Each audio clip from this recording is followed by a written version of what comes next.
ஆயுதத்து நேயர்களுக்கு அன்பு கலந்த வணக்கங்கள். நீதித்துறை குற்றவாளிகளுடைய புகலிடம் அல்ல, சட்டப்படிப்புகள் குற்றச் செயல்களுக்கு கேடயங்கள் அல்ல அப்படின்னு மிக கடுமையான வாசகத்தை தலைப்பாக கொண்ட ஒரு உத்தரவு சென்னை உயர்நீதிமன்றத்தால் பிறப்பிக்கப்பட்டிருக்கிறது. ஏன் என்று கேட்கும் பொழுது எல்லா துறைகளும், அது அரசு துறைகளாகட்டும், இல்ல நமக்கு வீடுகளில் ஏற்படக்கூடிய பிரச்சனைகளாகட்டும், எல்லாத்துக்குமான ஒரு லாஸ்ட் ரீசார்ட்டாக கடைசியாக நாம் நாடுவது நீதிமன்றத்தை தான், நீதித்துறையைத்தான். இந்த ஒரு நீதித்துறை குறைபாடுகள் அல்லாமல் இருக்க வேண்டும் என்பதுதான் நியாயமான சரியான எதிர்பார்ப்பு. இதை சரி செய்வதற்காக, இதை உறுதி செய்வதற்காக நீதிமன்றம், சென்னை உயர்நீதிமன்றம் பல்வேறு நடவடிக்கைகளை எடுக்க துவங்கி இருக்கிறது. இன்னும் சொல்ல வேண்டுமானால் சாட்டையை சுழற்ற தொடங்கி இருக்கிறது என்று சொன்னால் மிகையல்ல. ஆனால் இந்த சாட்டை சுழற்றப்படும் விதம், நேரம், காலம் இவையெல்லாம் சரியா அப்படிங்கிற கேள்விகள் எழுந்திருக்கிறது. ஏன் அப்படின்னு பார்க்கும்பொழுது, பார் கவுன்சில்ல நடக்க வேண்டிய தேர்தலை நிறுத்தி வைத்திருக்கிறது. அதுல நிறைய சீர்திருத்தங்கள் வேண்டும். காரணம் என்னவென்றால், குற்ற பின்னணி உள்ளவர்கள், இன்னும் சொல்ல போனால் குற்றவாளிகள் நீதித்துறைக்கு வந்து விட்டார்கள், வழக்கறிஞர்களாக பணியாற்றுகிறார்கள். இது மாணவர் பருவத்திலிருந்தே துவங்கி விடுகிறது. அதாவது நீதித்துறையில இவையெல்லாம் களையப்பட வேண்டும். இந்த குற்றவாளிகள், குற்ற பின்னணி உள்ளவர்கள் நீதித்துறையிலிருந்து களையப்பட வேண்டும் என்று உத்தரவு பிறப்பித்திருக்கிறது. மிக கடுமையான உத்தரவுகளை சென்னை உயர்நீதிமன்றம் பிறப்பித்திருக்கிறது. இது பல கேள்விகளை எழுப்பியிருக்கிறது. அதிகரிக்கிறார்களா குற்ற பின்னணி உள்ள வழக்கறிஞர்கள்? நீதிமன்றம் எடுத்திருக்கக்கூடிய இந்த ஒரு நிலை, இந்த ஒரு உத்தரவு அப்படிங்கிறது சரியானதுதானா, அதீதமா? பல கேள்விகள் எழுகின்றன. விவாதிப்போம். இன்றைய விவாதத்தில் நம்முடைய இணைகிறார்கள் அரசியல் விமர்சகர் டாக்டர் சுமன் சி ராமன் அவர்கள். நிகழ்ச்சிக்கு அவரை அன்போடு வரவேற்கின்றோம். மூத்த வழக்கறிஞர் திரு நடராஜன் அவர்கள் இணைகிறார். மூத்த வழக்கறிஞர் திரு காந்தி அவர்களும் இணைகிறார். இருவரையும் நிகழ்ச்சிக்கு அன்போடு வரவேற்கின்றோம். இதுல விமர்சன பார்வை கொண்டிருக்கக்கூடிய, இந்த உத்தரவுல விமர்சன பார்வை கொண்டிருக்கக்கூடிய திரு சங்கர சுப்பு அவர்களும், வழக்கறிஞர் சங்கர சுப்பு அவர்களும் இன்னும் சற்று நேரத்தில் நம்முடைய இந்த நிகழ்ச்சியில் இணைய இருக்கிறார். என்னுடைய முதல் கேள்வி டாக்டர் சுமன் ஸ்ரீராமன் அவர்களுக்கு. மத்திய அரசாங்கம், பாராளுமன்றம் சட்டத்தை மாற்றியமைக்கணும். ஏன்னா குற்ற பின்னணி உள்ளவர்கள், குற்றவாளிகள் இந்த துறையில் இருக்கிறாங்க. பார் கவுன்சில நிறைய சீர்திருத்தங்கள் தேவை, சட்ட படிப்பிலேயே சீர்திருத்தங்கள் தேவை. குற்றவாளிகளை, குற்ற பின்னணி உள்ளவர்களை விலக்கி வைக்கிறதுக்காக, இந்த நீதித்துறையிலிருந்து விலக்கி வைக்கிறதுக்காக கடுமையான உத்தரவுகளை சென்னை உயர்நீதிமன்றம் பிறப்பித்திருக்கிறது. You know the gist of it. இது சரின்னு நினைக்கிறீங்களா, அதீதம்னு நினைக்கிறீங்களா?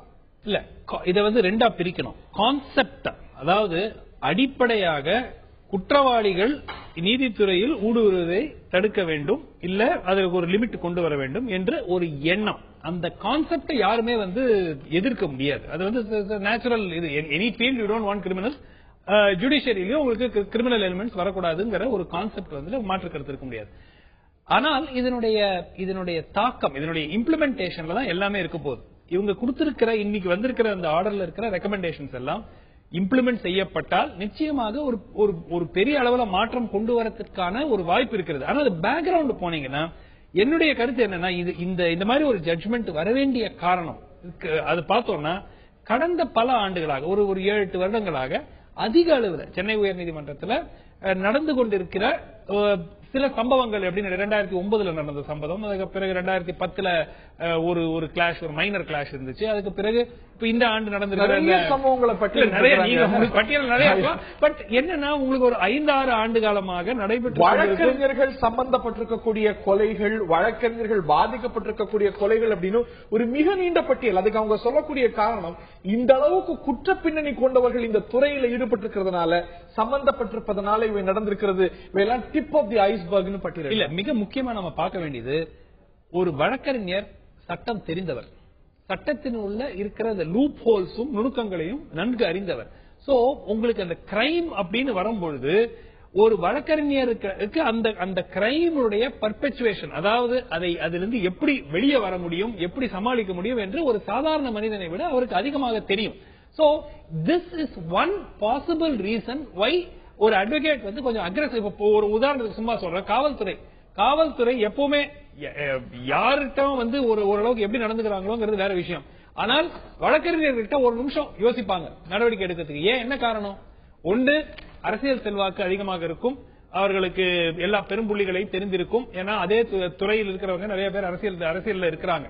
ரெண்டாவது வந்து ஒரு நமக்கு ஏன் வம்பு நீதித்துறையினுடைய especially within the court premises நீதித்துறைக்கு எதுக்கு நம்ம வம்புக்கு போனோம் அப்படிங்கிறது போலீஸ் இந்த மாதிரி இருந்தது இல்ல. இதனது எண்ணிக்கை கூடிட்டே இருக்கு. பார் கவுன்சில் ஆஃப் தமிழ்நாட்டில் பதிவு செய்யறவங்கள 900 பேர் இருக்காங்கன்னா 40% பேர் ஒரு தீவிரமான குற்ற பின்னணி கொண்டவங்களா இருக்கிறாங்க. அப்படிங்கும்போது இதை களவரிக்க வேண்டிய ஒரு நேரம், சாட்டை சொற்ற வேண்டிய நேரம் நீதிமன்றத்துக்கு வந்துட்டு தான் நீங்க கருது இல்லையா?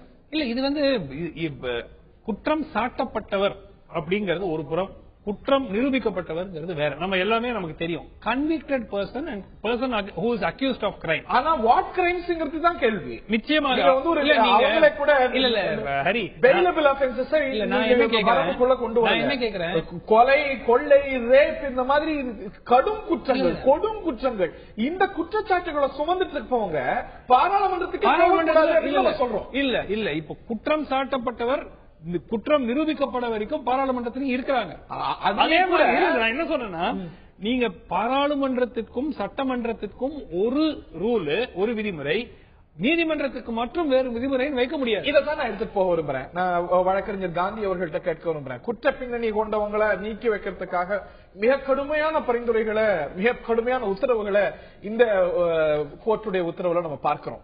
ஆனா அவர் திரு சுமன் சொன்னது போல சட்டமன்ற உறுப்பினர்கள், பாராளுமன்ற உறுப்பினர்கள் அவங்க மத்தியிலேயே நாட்டை காப்பாற்ற யார் கையில ஒப்படைக்கிறோமோ, நாட்டை ஒப்படைக்கிறோமோ அவங்க மத்தியிலேயே குற்றச்சாட்டு சுமத்தப்பட்ட நிலையில விலக்கி வைக்கக்கூடிய நிலை இல்லாத போது வழக்கறிஞர்களுக்கு மட்டும் இத்தனை அதீதம், இது சற்று அதீதமா பார்க்கப்படும். மக்கள் அதிகமாக எதிர்பார்க்கிறார்கள். நீதித்துறையில வருகின்றவர்கள் நிச்சயமாக அங்கே எம்பிகளாகவோ எம்எல்ஏக்களாக இருக்கின்றவர்கள் எப்போது குற்றப்பிணை இருக்கலாம்.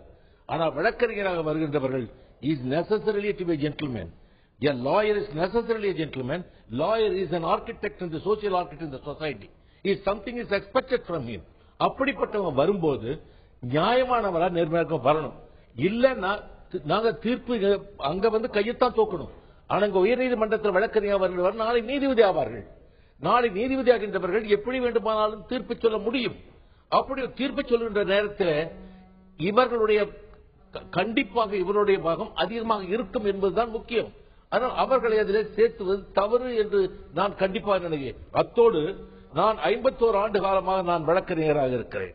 நான் வழக்கறிஞர் சங்கத்தின் தலைவராக இருந்த காலத்தில் இங்கே மேஜிஸ்ட்ரேட் கோர்ட் மேஜிஸ்ட்ரேட் ஆகின்றவர்கள் யார் டிகிரி வாங்குகிறார்களோ, எங்கேயாலும் டிகிரி வாங்கிக்கோ, எங்கேயாலும் படிப்பான் அவன். அனிமல் ஹஸ்பண்ட் கவர்மெண்ட்ல அனிமல் ஹஸ்பண்ட் ஒர்க் பண்றோம், பவுல்ட்ரி டிபார்ட்மெண்ட், மேல் நர்ஸ், பிஷரி டிபார்ட்மெண்ட்ல ஒர்க் பண்ணவங்க எல்லாமே அவன் அங்கங்க போய் உட்கல்லையும் அங்கேயும் திருப்பதியும் இங்கேயும் பெங்களூர்லயும் ஒரு பிஎல் டிகிரி ஒன்று வாங்கிட்டு உடனே ஹைகோர்ட்ல வக்கீலாக கூட பரவாயில்ல, உடனே அவனுக்கு 10 வருஷம் இருக்கானா அவனை எல்லாம் மேஜிஸ்ட்ரேட்டா போட்டாரு. Temporary they were made magistrates. A person was doing only the simple this work, அவங்கள மேஜிஸ்ட்ரேட் ஆயிட்டாங்க. ஆனா நம்ம புள்ள நுழைஞ்சோடனே எல்லா வக்கீலும் எழுந்து நிக்கிறாங்க. பெரிய பெரிய மழக்கறிஞர் இருந்து வணக்கம் கணம் நீதிபதி அவர்களே. அவனுக்கு ஆச்சரியம், அவனுக்கு பெரியது. சாதாரணமா பணம் வாங்கிட்டு இருந்தவன். So corruption, rampant corruption entered into judiciary. I wrote a letter. I wrote a strong letter. அப்போது லெட்டர் எழுதினேன் ஜஸ்டிஸ் பகவதி அவர்களுக்கு. இந்த மாதிரி நடக்குதே, இதை பார்க்க வேண்டாமான்னு சொல்லி. They treated my letter as a writ petition. ரிட்டா சுப்ரீம் கோர்ட் ட்ரீட் பண்ணாங்க. அப்பவே நடந்தது. 45 ஆண்டு காலத்துக்கு முன்னாலேயே நடந்தது. இப்படித்தான் இவர்கள் எல்லாம் நீதிபதி ஆகிறார்கள். குற்றப்பின்னணி வெந்து விடுகிறது. குற்றப்பின்னணி திருடுத மட்டும் இல்ல, லஞ்சம் வாங்குறது குற்றப்பின்னணி தானே. குற்றப்பின்னணின்றது என்ன? அடிச்சா உதச்சா தான் குற்றப்பின்னணியா? மேலே உட்கார்ந்து கொண்டு லஞ்சம் வாங்கினால் குற்றப்பின்னணி இல்லையா? அவர்கள் உடனடியாக வேலையை விட்டு நிற்க வேண்டாமா? இவர்கள் மட்டும் வழக்கறிஞர்கள் மட்டும் உடனடியாக குற்றப்பிரிந்தால் வழக்கறிஞர் ஆக முடியாது என்று சொன்னால், நீதிபதிகள் மேல் ஏதாவது வழக்கு இருந்தாலும் ஒரு கம்ப்ளைண்ட் உடனடியாக நீக்கிடணும். அடுத்த கட்டம் அங்கதானே போகணும். அடுத்த கட்டம் அங்கதானே போறோம். அதனாலதான் இருக்கணும். முடியல. இன்னைக்கு திருப்பதியில் போய் நீங்க வாங்கலாம். இன்னைக்கு சரி நினைச்சா உடனடியா திருப்பதியில போய் உடனே ஒரு பிஎல் டிகிரி வாங்கிட்டு வந்துடலாம். நீங்க இங்கேயே ஒர்க் பண்ணிட்டு இருக்கலாம். இங்கேயே மேலேயே இங்க தந்திட்டியில வேலை செஞ்சுக்கிட்டு ஒரு டிகிரி வாங்கிக்கலாம். வாங்குறது தாங்க நான் என்ன சொல்றேன், வார்த்தைகளை சொல்றது. படிச்சு பாஸ் பண்ண வேண்டிய அவசியம் இல்லை. வாங்கிக்கலாம். ஒரு டிகிரியை வாங்கிக்கிட்டு நீங்கள் உடனடியாக ஹைகோர்ட்ல கோட்டை போட்டு நிக்கலாம். நல்லவர்கள் இதை முடிவெடுக்கக்கூடிய இடத்துல நீதிமன்றம் இருக்கா? இன்னைக்கு இதை கேட்டார் போல அட்வொகேட்ஸ் ஆக்ட திருத்தணும் அப்படின்னு சொல்லப்படுது. அதுக்கப்புறம் சில சீர்திருத்தங்கள் எல்லாம் சொல்லப்படுது. இவையெல்லாம் கல்வி கொள்கைகள். இதையெல்லாம் முடிவெடுக்க வேண்டிய இடத்துல அரசாங்கம் இருக்கிறது. நீதிமன்றம் இதை செய்ய முடியுமாங்கிறது தான் கஷ்டம். நீதிமன்றத்தை தான் சொல்கிறது. பார் கவுன்சில் செய்ய வேண்டும். உள்ளே வருகின்ற பொழுதை தேர்ந்தெடுத்து பாருங்கள். குற்றப்பின்னணி இருந்தால் அவர்களை ரிஜிஸ்டர் பண்ணாதீங்க, வக்கீலாக ஏற்றுக்கொள்ளாதீர்கள். அதைத்தான் சொல்றாங்க. வரும்போது எடுக்கின்ற பொழுது என்கொயர் பண்ணி ஆகணும். போலீஸ் இன்வெஸ்டிகேஷன் மத்திய அதுவும் வெளியூர்ல டிகிரி வாங்குறவங்களுக்கு. ஏன்னா சென்னையில டிகிரி வாங்குற போது பிரச்சனை இல்லை. ஏன்னா இவருக்கு அங்கேயே தெரியும் என்ன நடக்குதுன்னு சொல்லி. திருப்பதியிலையும் பெங்களூர்லயும் உட்கல்லையும் கேரளாலையும் அங்கெல்லாம் 100 கைகோட் லா காலேஜ் இருக்கு. எந்த இடத்துல வேணாலும் லா காலேஜ், ஒரு சில குடிச்சில கூட லா காலேஜ் இருக்கு. அங்க படிச்சுட்டு வந்தவன் நாளைக்கு ரொம்ப மோசமா வந்துட்டான்னா நீங்க அங்கிருந்து ஏழை ஒன்னும் தெரியாத ஒரு லிட்டிகேட் வர்றான், பாவம் கையில பைய தூக்கிட்டு வரான். நீங்க நல்ல செயல நிக்கிறீங்க, உங்கள்கிட்ட வந்து நம்பிக்கை கொடுக்கறான். எவ்வளவு தூரம் என்ன நம்பிக்கை வேணும், எவ்வளவு நம்பிக்கை இருக்கணும். அவன் லைஃபே கூட கொடுக்கறான், எதிர்காலத்தை கூட கொடுக்கறான். தன்னுடைய லைஃப் வாழ்வா சாவான்றதை எல்லாம் உங்க கையில எழுதி கொடுக்கறான். நீங்க நீட் நடத்த கையெழுத்து போடுறான். நீங்க வக்கீல நம்பி நீங்க பார்த்தீங்கன்னாங்க எந்த பெரிய இவங்களா இருந்தாலும் நீங்க அவசரமா போகணுமா, இந்த இடத்துல கையெழுத்து போட்டு போயிடுங்கன்னா எல்லோருமே கையெழுத்து போட்டு வெத்து பேப்பர்ல கையெழுத்து போட்டு தருவதற்கு அதிகாரிகள் இருக்கிறார்கள், மற்றவர்கள் இருக்கிறார்கள். நான் திரு சங்கர சுப்பு அவர்கள்ட்ட கேட்க விரும்புறேன். திரு சங்கர சுப்பு, இந்த ஒரு உத்தரவுடைய முகப்பிலேயே குறிப்பிட்டது போல இது ஒரு புகலிடமாக, குற்றவாளிகளுக்கு புகலிடமாக போயிடுச்சோ, போலி வழக்கறிஞர்களுடைய எண்ணிக்கை அதிகரிச்சிருச்சோ, ஆகிய காரணத்தினால் இதை கட்டுப்படுத்த இதை தவிர வேற வழி இல்லை அப்படின்னு சாட்டையை சுழற்றிருக்கிறது நீதிமன்றம். இதை தவறு என கருதுகிறீர்களா?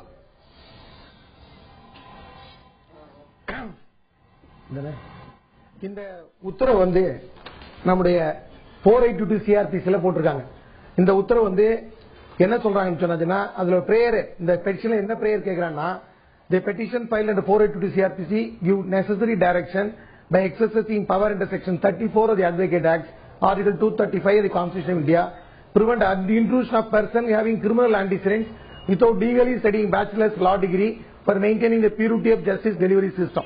So வந்து என்னாச்சுன்னா, இந்த பழைய அட்வொகேட் ஆக்ட் 1923 இருந்து இந்த 61வது ஆக்ட் வரதுக்கு முன்னால பழைய சட்டம் இருந்துச்சு, 1923 ஆக்ட். அதுல வந்து என்ன செஞ்சோம்னா, அது ஒரு அட்வொகேட் வந்து ஹைகோர்ட் சீஃப் ஜஸ்டிஸ் முன்னால என்ரோல் பண்ணணும் இருந்தது. ஆனா வந்து நம்ம பாராளுமன்றம் வந்து ஹைகோர்ட் சீஃப் ஜஸ்டிஸ் வந்து முன்னால என்ரோல் பண்றதை மாத்தி பார் கவுன்சில் தனியான ஒரு ஸ்டாச்சுட்டரி பாடி உருவாக்கி அவருடைய அடிப்படையில தான், அதனுடைய ரெகுலேஷன் அடிப்படையில் தான், பார் கவுன்சில் ரெகுலேஷன் அடிப்படையில் தான் ஒருத்தர் வந்து என்ரோல் பண்ணணும் இருக்கு. என்ரோல்மெண்ட் கமிட்டின்னு இருக்கு.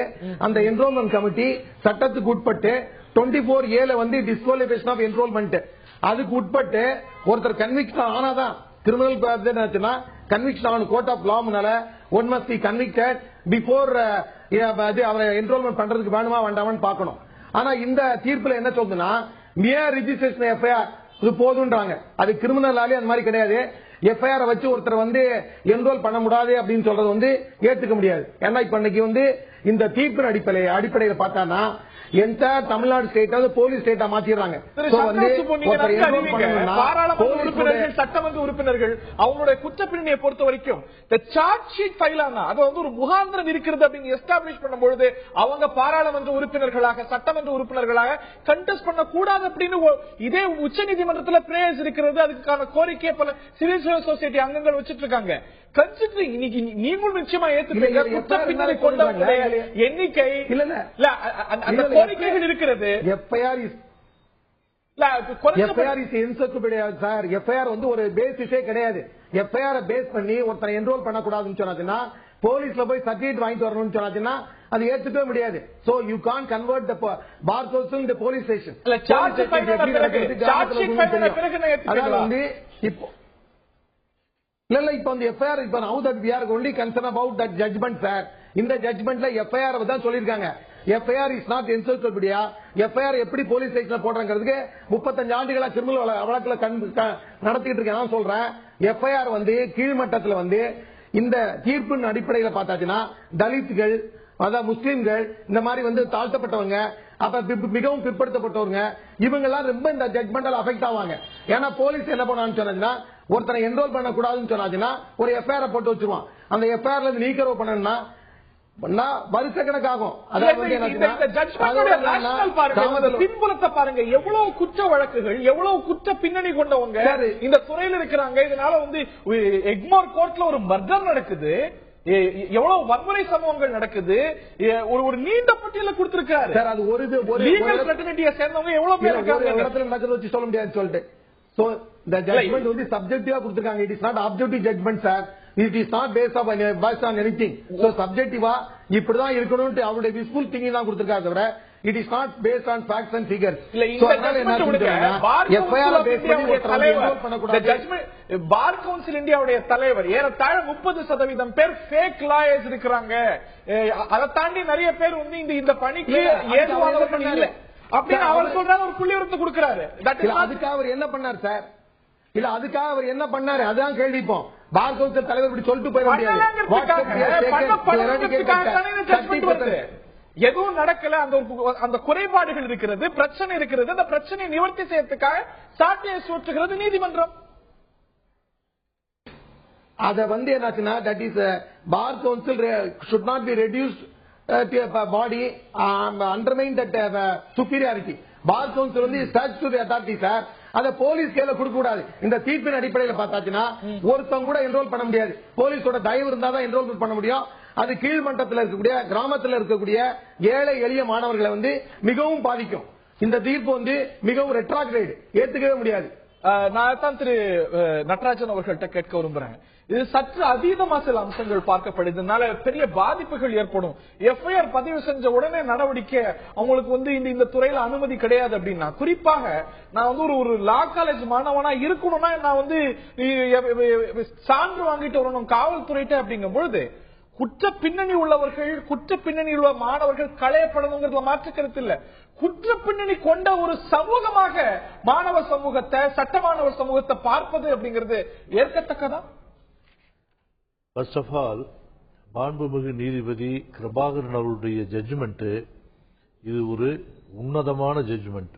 இந்த ஜட்ஜ்மெண்ட் வழக்கறிஞர்கள் தொழில அட்வொகேட்ஸினுடைய பேட் நேம ரிமூவ் பண்றதுக்கு இது முதல் ஸ்டெப்பான ஜட்ஜ்மெண்ட். இது நீங்க கேட்ட கேள்விக்கு இப்ப வந்து கடந்த 2 வருஷமாவே பார் கவுன்சில்ல எவ்ரி என்ரோல்மெண்ட்டுக்கு வந்து லா முடிச்சவங்க அப்ளிகேஷன் ஃபைல் பண்ணும்போது அந்த அப்ளிகேஷனை எந்த யூனிவர்சிட்டியில இருந்து அவங்க லா முடிச்சாங்களோ, இந்தியா முழுவதும் இருக்கிற எத்தனையோ யூனிவர்சிட்டியில் இருக்கிற லா காலேஜஸ்ல இருந்து அவங்க பண்ணிட்டு வந்திருக்கலாம். ஒவ்வொரு ஸ்டேட் நீங்க எல்லாம் சொன்ன மாதிரி அந்த மாதிரி யூனிவர்சிட்டிக்கு பார் கவுன்சில் உடனடியாக அந்த சர்டிபிகேட் அனுப்பிச்சு வச்சு இது கரெக்டான சர்டிபிகேட்டா நீங்க கொடுத்ததா ஃபேக்கானு முதல்ல வெரிஃபை பண்ணிக்கிறோம். அதுக்கு அடுத்து அந்த பர்டிகுலர் அப்ளிகன்ட் போலீஸ்ல அவங்களுக்கு வெரிஃபிகேஷன் அனுப்பிச்சு அவர் எந்த ஜூரிஸ்டிக்ஷன் போலீஸ் ஸ்டேஷன்ல அட்ரஸ் கொடுத்திருக்காரோ அந்த அட்ரஸ் சேர்ந்த போலீஸ் ஸ்டேஷனுக்கு இவர் மீது ஏதாவது கிரிமினல் வழக்குகள் பதிவாயிருக்கிறதா, நிலுவையில் இருக்கிறதா, நடந்து கொண்டு இருக்கிறதா, கன்விக்ஷன் ஆயிருக்குதா, இதையெல்லாம் இந்த 2 வருஷமா தெரிஞ்சுக்கிட்டு அப்படி இருந்தா கிட்டத்தட்ட 40-50 பேர் தான் என்ரோல் பண்றதுக்கு இல்லாம அவங்கள நிலுவையில வச்சுட்டு இருக்குது. அவங்கள அலோவ் பண்றதுல என்ரோல் பண்றதுக்கு இது கூட இந்த 2 வருஷமா மாண்புமிகு நீதிபதி கிருபாகரன் அவருடைய ஏற்கனவே கொடுத்த ஜட்ஜ்மெண்ட்டை ஃபாலோ பண்ணி தான் இதுவும் வந்திருக்குது. ஆகையினால இது புதுசா இன்னைக்கு அவர் சொன்னதுனால இல்ல.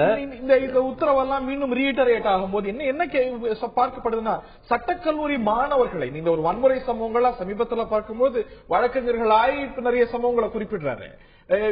அந்த மாணவர் சமுதாயத்தை, சட்டக்கல்லூரி மாணவர் சமுதாயத்தை அவங்க என்ரோல் பண்ணும்போது, பதிவு செய்யும் போது அவங்களோட குற்ற பின்னணி விசாரிக்கப்படணும் அப்படிங்கும்போது அந்த ஒரு மாணவர் சமுதாயமே ஒரு குற்ற பின்னணி கொண்டவர்களா அந்த ஒரு கிண்டோட பார்க்கப்படுதோ. சட்டக்கல்லூரி மாணவர்கள் இப்படி பதிவு செய்யணும், அவங்களுடைய குற்ற பின்னணி அலசப்படணும். மற்ற கல்லூரி மாணவர்கள் சட்டக்கல்லூரி பொறுத்துதான் இப்ப இந்த ஜட்ஜ்மெண்ட்டும் பிரச்சனைகளும். வழக்கறிஞர்கள் மத்தியில பொதுமக்கள் வழக்கறிஞர்கள் மீது நல்ல அபிப்பிராயத்தில் இல்லை. கோர்ட்ல பிரச்சனைகள் வருது, குற்ற பின்னணியில் இருப்பவர்கள் வழக்கறிஞர்களாக வந்து விட்டார்கள். இதை தடுப்பது எப்படி? வழக்கறிஞர்களா இருக்கக்கூடாது, எதுவும் இருக்கக்கூடாது, மருத்துவர்களா இருக்கக்கூடாது. அங்க இந்த மாதிரி இப்ப வந்து எல்லாருமே ஒத்துக்க வேண்டிய விஷயம், லா காலேஜ் ஸ்டூடெண்டா இருக்கிறவர் தான் நாளைக்கு வழக்கறிஞர் ஆகிறாரு, வழக்கறிஞரா இருக்கிறவர் தான் நீதிபதி ஆகிறாரு. நீதிபதி ஸ்தானத்தில் இருக்கும்போது அவங்க எல்லாத்துக்கும் அப்பாற்பட்டு நியாயத்தை தான் அவங்க சொல்லணும் இல்லையா? அப்படிப்பட்ட பொசிஷனுக்கு போகக்கூடிய ஒரு ஒரு ஒரு வழக்கறிஞரை, அந்த சட்டக்கல்லூரி மாணவரை இந்த மாதிரி எல்லா டெஸ்ட்களையும் அவங்க அண்டர்கோ பண்ணி வரணும் அப்படின்னு ஒரு ஜட்ஜ்மெண்ட் சொல்றதுல என்ன தப்பு இருக்குதுன்னு கேட்கிறேன். நீங்க ஏன் அதை ஒரு தவறான பார்வையில இது எல்லாம் மற்ற மாணவர்களுக்கு ஒட்டுமொத்தமா இது பாதிக்குது அப்படின்னு நம்ம எடுக்கணும்? இல்ல கான்செப்சுவலா முதல்ல சொன்ன மாதிரி கான்செப்சுவலா இந்த ஜட்ஜ்மெண்டோட யாருமே வந்து ஒரு மாற்று கருத்து இருக்க முடியாது. இம்ப்ராக்டிகல் கருத்து இல்ல, ஏதாவது பிராக்டிகலா போகும்போது திரு சங்கரசுப்பவர் சொன்ன போல சில விஷயங்கள் வந்து எந்த அளவுக்கு இம்ப்ளிமெண்ட் செய்ய முடியும், நடைமுறையாக எவ்வளவு விஷயங்களை கொண்டு வர முடியும். இந்த போலீஸ் வெரிஃபிகேஷன் இப்போ ஒண்ணுமே இல்ல. இது வந்து யாராவது சேலஞ்ச் பண்ணுவாங்கல்ல, ஏன் லா காலேஜில் இருக்கிறவங்களுக்கு மட்டும் போலீஸ் வெரிஃபிகேஷன்? இதுல திரு காந்தி அவர்கள் சொன்னது அனைத்தும் மருத்துவத்துறைக்கும் பொருந்தும். மருத்துவத்துறைக்கு எக்ஸாக்ட் இன்ஃபேக்ட் அங்க உயிர் இங்கேயும் அப்கோர்ஸ் இங்கேயும் மிக முக்கியமான ஒரு ரெபுடேஷன், ஒரு லைஃப் கெட்டு போகுதுங்கிறது. பட் அங்க உயிரா போயிடும். ஏன்னா அரைகுறையா படிச்சுட்டு ஒரு டப்பா டிகிரி வச்சுக்கிட்டு வந்து அவங்க பிராக்டிஸ் பண்ணிட்டு இருக்காங்க. அந்த மாதிரி போயிட்டு இருக்கு. சோ இந்த மாதிரி விஷயங்கள் வந்து பல துறைகளுக்கு பொருந்தும். அதனால நீங்க சிங்கிளிங் அவுட் ஒரு குரூப் இல்ல, இந்த வழக்கு குற்றப்பின்னணி கொண்ட வழக்கறிஞர்களை பத்தி எல்லா மாணவர்களுக்கும் கலை கல்லூரி மாணவர்களுக்கும் கொடுக்க முடியாது இல்ல. ஆனால் இதுல இப்ப நாளைக்கு வந்து ஒரு ஸ்டூடெண்ட் நீங்க சொல்ற அதே விஷயம் தான். எல்லா லா காலேஜுக்கு வர்ற எல்லாருமே வந்து by default they must be criminals, so we will evaluate them. If you are not a criminal இல்லையா சரி உள்ள வாங்க அப்படிங்கிறது வந்து அப்படி பண்றதுனா எல்லா துறைக்கும் பண்ணலாம். பண்றது தப்பு கிடையாது. ஒரு ஸ்பெக்டர் அப்படி பார்க்கப்படுறாங்களோ அப்படிங்கறதான் கேள்வி. அப்படி கிடையாது சார். பிகாஸ் இது ஏன் லா காலேஜ் ஸ்டூடெண்ட்ஸுக்கு மட்டும் பண்றோம் அப்படின்னா, இது ஜுடிஷியரி சம்பந்தப்பட்ட படிப்பு. இதுல இருக்கக்கூடியவங்க பின்னாடி ஜுடிஷியல் லைனுக்கு வர்றதுனால எடுக்கும் போதே குற்ற பின்னணியோ எஃப்ஐஆரோ பேர்ல இருக்கக்கூடாது. எஃப்ஐஆர் போட்டதுனால உடனே அவர் குற்றவாளி அல்ல அப்படின்னு சங்கர் சொன்னது உண்மைதான். ஆனால் எஃப்ஐஆர் ஏன் உங்க பேர்ல இருக்கணும்? அதுக்கு அப்பாற்பட்டவங்களா வந்து பழிவாங்கப்பட்டிருந்தா பிற்காலத்துல நான் வந்து நிரபராதின்னு சொல்லப்படும் போது ஏன் நான் வந்து ஒரு சட்டத்துறையில பணியாற்றக்கூடிய நல் வாய்ப்பு எனக்கு போகணும்? நீங்க அதுக்கு பின்ன உங்க பேர்ல எஃப்ஐஆர் இருந்தா you file a quash petition or do whatever the steps in law available. அத முடிச்சுக்கிட்டு நிரபராதின்னு வாங்க. உங்களை யார் வேண்டாங்களா? ஒரு பிரிசனரா இருக்கீங்க. இப்ப நிறைய நம்ம சரித்திரத்தை பார்த்திருக்கோம். நிறைய பேர் வந்து கைதிகளாக போறாங்க, ஜெயில மனம் மாற்றம் ஏற்படுகிறது, திருந்துகிறார்கள். அதுக்கப்புறம் அவங்க ஜெயிலே வந்து சட்டக்கல்லூரி சட்ட படிப்பு படிக்கிறாங்க, அதுக்கப்புறம் வெளியே வராங்க. அந்த மாதிரி வந்து பிராக்டிஸுக்கு வந்தவங்களுக்கு கூட சில பேர் வந்து அதுக்கு பிறகு பல ஆண்டுகளுக்கு பிறகு வந்திருக்கிறவங்க எல்லாம் சரி ஹிஸ்டரி இருக்கு. நான் என்ன சொல்றேன்னா, இன்னொரு பிரச்சனை என்னன்னா, இங்க வந்து ஒருத்தர் கன்விக்ட் ஆயிட்டாருன்னா ஃபார் லைஃப் இஸ் டிபார்ட், ரைட்டா? சோ ஒரு ஆயுள் கைதின்னு எடுத்துக்கங்க. ஒரு ஆயுள் கைதி டேர்ம் முடிச்சிட்டு வந்த பிறகு அவர் நேர்மையான ஒரு வாழ்க்கையை வாழ முடியாது அப்படிங்கிற சமுதாயமே வந்து ஒரு மெசேஜ் கொடுக்குதோ அப்படிங்கிற ஒரு ஆங்கிளும் இருக்கு. That is because you have committed a crime. Maybe 21 வயசுல நீங்க ஒரு தப்பு பண்றீங்க, உங்களுக்கு 6 ஆண்டு காலம் தண்டனை கொடுக்குறாங்க, நீங்க உள்ள போறீங்க, 28 வயசுல வெளியே வந்துடுறீங்க, மனம் மாறிடுறீங்க, நீங்க வந்து you want to pursue a career in law, உங்களால முடியாது. சோ நான் என்ன சொல்றேன்னா, இது சரியா தவறாங்கிறது இது ஒரு டிபேட்டபிள் இஷ்யூ. பட் நான் என்ன சொல்றேன், while conceptually அந்த பிரின்சிபல் வந்து யாராலுமே மாற்று கருத்து இருக்க முடியாது. இங்க இருக்கிற 2 மூத்த வழக்கறிஞர்கள் அதே தான் சொல்றாங்க. பட் இம்ப்ளிமெண்டேஷன் நீங்க போனீங்கன்னா சில சிக்கல்கள் வருவதற்கான வாய்ப்பு இல்லை. ஒரு இம்ப்ளிமெண்ட் நீங்களுமே நிச்சயமா ஏத்துப்பீங்க. இது வந்து இம்ப்ளிமெண்டேஷன்ல 100% இது சாத்தியப்படக்கூடிய ஒரு விஷயமா? இதை ஆராய்ச்சி பண்ண சொல்லியிருக்காங்க. இப்ப வந்து உடனடியாக மெண்டமஸ் இஷ்யூ பண்ணிடல, இது இப்படிதான் பண்ணுன்னு சொல்லல, இது கன்சிடர் பண்ணு, இப்படி முடியுமான்னு பாரு, இவங்க எல்லாம் உள்ள சேர்த்தணுமா, அந்த குற்றப்பணி இருக்கக்கூடிய வைக்கிற சேர்த்தணுமா, அங்க பார்க்க முடிவு பண்ணட்டும், அங்க இருக்கக்கூடியவர்கள் அது பண்ண முடியும்னு சொல்லட்டும். இவரும் அப்படி சொல்லல, இது ஒரு எஃப்ஐஆர் போட்டா அவனுக்கு கிடையாதுன்னு ஜட்ஜி சொல்லல, நீ பண்ணு நீ பாரு அப்படின்னு தான் சொன்னாரு. இன்னைக்கு வக்கீலே இல்லாத ஆயிரக்கணக்கான பேர் வக்கீல் தொழில் பண்றான். அவன் லா டிகிரியே கிடையாது, லா காலேஜுக்கு போகல. நீங்க வந்து கவனம் போட்டு போனா யார் உடைய வக்கீலா இல்லையான்னு கண்டுபிடிக்கிறது? அப்படி ஆயிரக்கணக்கான பேர் இருக்கான், ஊர்ல எல்லா ஊர்லயும் இருக்கான். ஒருத்தர் 10 வருஷம் வக்கீலா இருந்து 15 வருஷமா அவங்கள்ட்ட 10 ஜூனியர்களை வச்சு வக்கீலா இருந்துட்டு சக்சஸ்ஃபுல்லா, அப்புறம் ஒருத்தர் கண்டுபிடிச்சா இவன் வக்கீலே இல்லைங்க. உண்மைதான். அப்படி புட்டியில ஒருத்தர் இருந்தா அப்படி வழக்கறிஞர்கள் நிறைய பேர் இருக்கிறாங்க. அதெல்லாம் என்ன பண்றது? சில சமயங்கள்ல கடுமையான திட்டங்கள் ஏற்படுத்தினால்தான் இதை நியாயப்படுத்த முடியும். இல்ல கடுமையானது இது வந்து கான்செப்ஷன்ல இப்ப பலரும் ஏற்றுக்கொள்ளக்கூடியது. ஆனா செயல்பாட்டுக்கு வரக்கூடிய ஒரு விஷயமா இப்படித்தான் செயல்படுத்தணுமாங்கிற கொஸ்டின் இருந்திருக்கு. பார்க்க இவர் சொல்றாரு ஒரு நாள் ஜெயில போய் இன்னொரு வருஷம் கழிச்சு 14 வர வேண்டிய அப்படிப்பட்ட எதுக்கு வைக்கிற வரணும்? அப்படிப்பட்ட வர வேண்டிய அவசியமே இல்ல. அவன் பெரிய தியாகியா வந்துட்டு அவங்க தியாகம் பண்ணிட்டா ஜெயிலுக்கு போனான். அப்படி இல்ல. நம்மளுடைய சட்டமே ரீஃபார்ம்ஸ் பத்தினது. ஒரு ரீஃபார்ம் பண்ணி வேற வழி தொழில் பண்ணிக்க. வக்கீல் தொழில் தான் பண்ணுது. அவனை அவன் எல்லாத்தோட சாதாரண நல்ல படிச்சு வர அனுபவிச்சுட்டானா சராசரி மனிதன் ஆகி விடுகிறான் அப்படிங்கறத சட்டத்தினுடைய பார் கவுன்சிலுடைய செயல்பாடு குறித்து சில கேள்விகளை எழுப்புது. பார் கவுன்சிலுடைய தேர்தல் நிறுத்தி வைக்கப்படுது. இந்த சீர்திருத்தங்கள்லாம் பரிந்துரை செய்யப்படுது. அதனது என்ரோல்மெண்ட், அதனது செயல்பாடு, அது குறித்த நிறைய கேள்விகள் எழும்புகிறது. நான் திரு நடராஜன் அவர்கள்ட்ட கேட்க விரும்புறேன். இப்ப பார்க்கும்போது ஒரு எஃப்ஐஆர் போட்டா அவங்களுடைய வாய்ப்புகள் போயிடுது நீதித்துறையில வரதுக்கு. ஏற்கனவே உச்ச நீதிமன்றத்துடைய உத்தரவுகள்லாம் இருக்கு. ஒரு கம்ப்ளைண்ட் கொடுக்கும்போது எஃப்ஐஆர் ஸ்டேஜுக்கு போகணும், உறுதியா போகணும் அப்படின்னு. ஆக ஒருவருடைய நீதித்துறை கரியரை நான் சபடைஸ் பண்ணணும்னா, தடுக்கணும் அப்படின்னா ஒரு கம்ப்ளைண்ட் கொடுத்தா முடிஞ்சு போச்சு. அப்படி ஜஸ்ட் லைக் தட் ஒரு கம்ப்ளைண்ட் கொடுத்து அதை கொடுத்த உடனேயே அது வந்து அதுல prima facie criminal case made out ஆயிருக்கா இல்லையான்னு கூட பார்க்காம யார் பேர்லயும் எஃப்ஐஆர் ரிஜிஸ்டர் பண்ற முடியாது சட்டப்படி. அந்த அப்படி ரிஜிஸ்டர் பண்ணால் அந்த எஃப்ஐஆர் உடனடியாக உயர்நீதிமன்றத்தில் அதை குவாஷ் பண்ண முடியும். அதுக்கான சட்டத்துல இடம் இருக்கு. அதனால நீங்க சொல்ற மாதிரி யாருமே பண்றதில்ல. இன்னொன்னு, இந்த மாதிரி சிஸ்டங்கள்லாம் எதுக்காக சொல்றாங்க, இந்த ஜட்ஜ்மெண்ட்ல சொல்லியிருக்கிறது எல்லாமே குற்ற பின்னணி உள்ள வழக்கறிஞர்களாகட்டும், அதாவது 3 இயர்ஸ் கோர்ஸ் 5 இயர்ஸ் கோர்ஸ்னு 2 படிப்புகள் இருக்கு. 5 இயர்ஸ் கோர்ஸ் மட்டும்தான் இருக்கணும், 3 இயர்ஸ் கோர்ஸ் அபாலிஷ் பண்ணணும் அப்படின்னு நீதிபதி சொல்லிக்கிறாங்க. எதுக்காக சொல்லிக்கிறாங்க அப்படின்னா, 3 இயர்ஸ் கோர்ஸ்ல டிகிரி முடிச்சுட்டு பிசினஸ் பண்ணிக்கிட்டு இருக்கிறவங்க, ரிட்டையர் ஆனவங்க, டிகிரி முடிச்சுட்டு குற்ற பின்னணியில ஏதாவது ஒரு வழக்கில் ஈடுபட்டு இருக்கிறவங்க, நிலுவையில் இருக்கிறவங்க,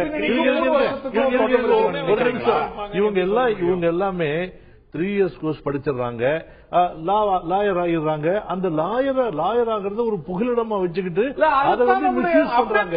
இன்னைக்கு சட்ட அறிவு அப்படிங்கிறது பரவலாக்கப்படணும்னா அந்த நோக்கத்துல தான் இந்த மாதிரி படிப்புகள் வரப்படுது.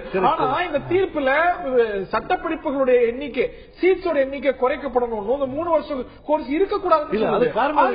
ஒரு சாமானிய சட்ட படிப்பு வெகு தூரத்துக்கு கொண்டு போறேன். நான் சொல்ற காரணம் சொல்றேன்.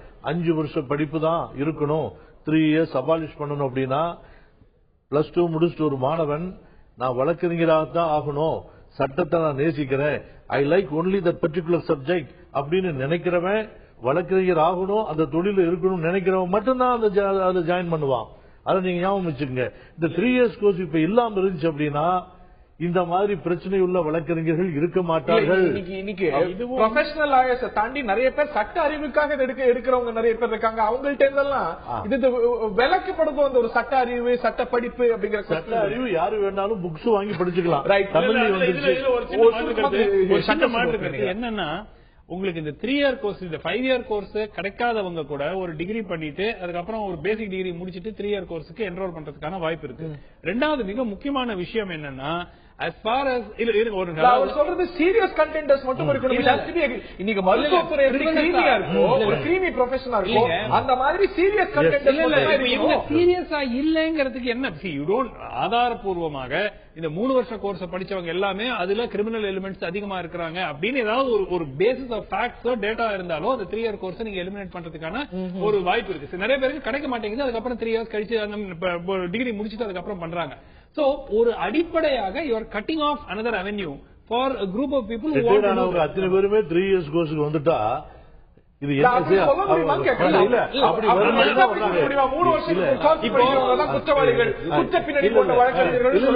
அப்படி இல்ல. ஜாப்ல இருந்துகிட்டு அந்த ஜாப் இருக்கிறத மறைச்சு பெங்களூர்லயோ மற்ற இடங்கள்லயோ அட்டெண்டன்ஸ் பண்ணாம 3 இயர்ஸ் இல்ல 5 இயர்ஸ் கோர்ஸ்லயே உங்களுக்கு 10 இயர் சிலபஸ் பாத்தீங்கன்னா predominantly first 2 இயர்ஸ் சிலபஸ்ல கோர் சிலபஸ் வேற 3 இயர்ஸ் கோர்ஸ் ஜாப்ல இருக்கும்போது பண்ணிக்கிறாங்க.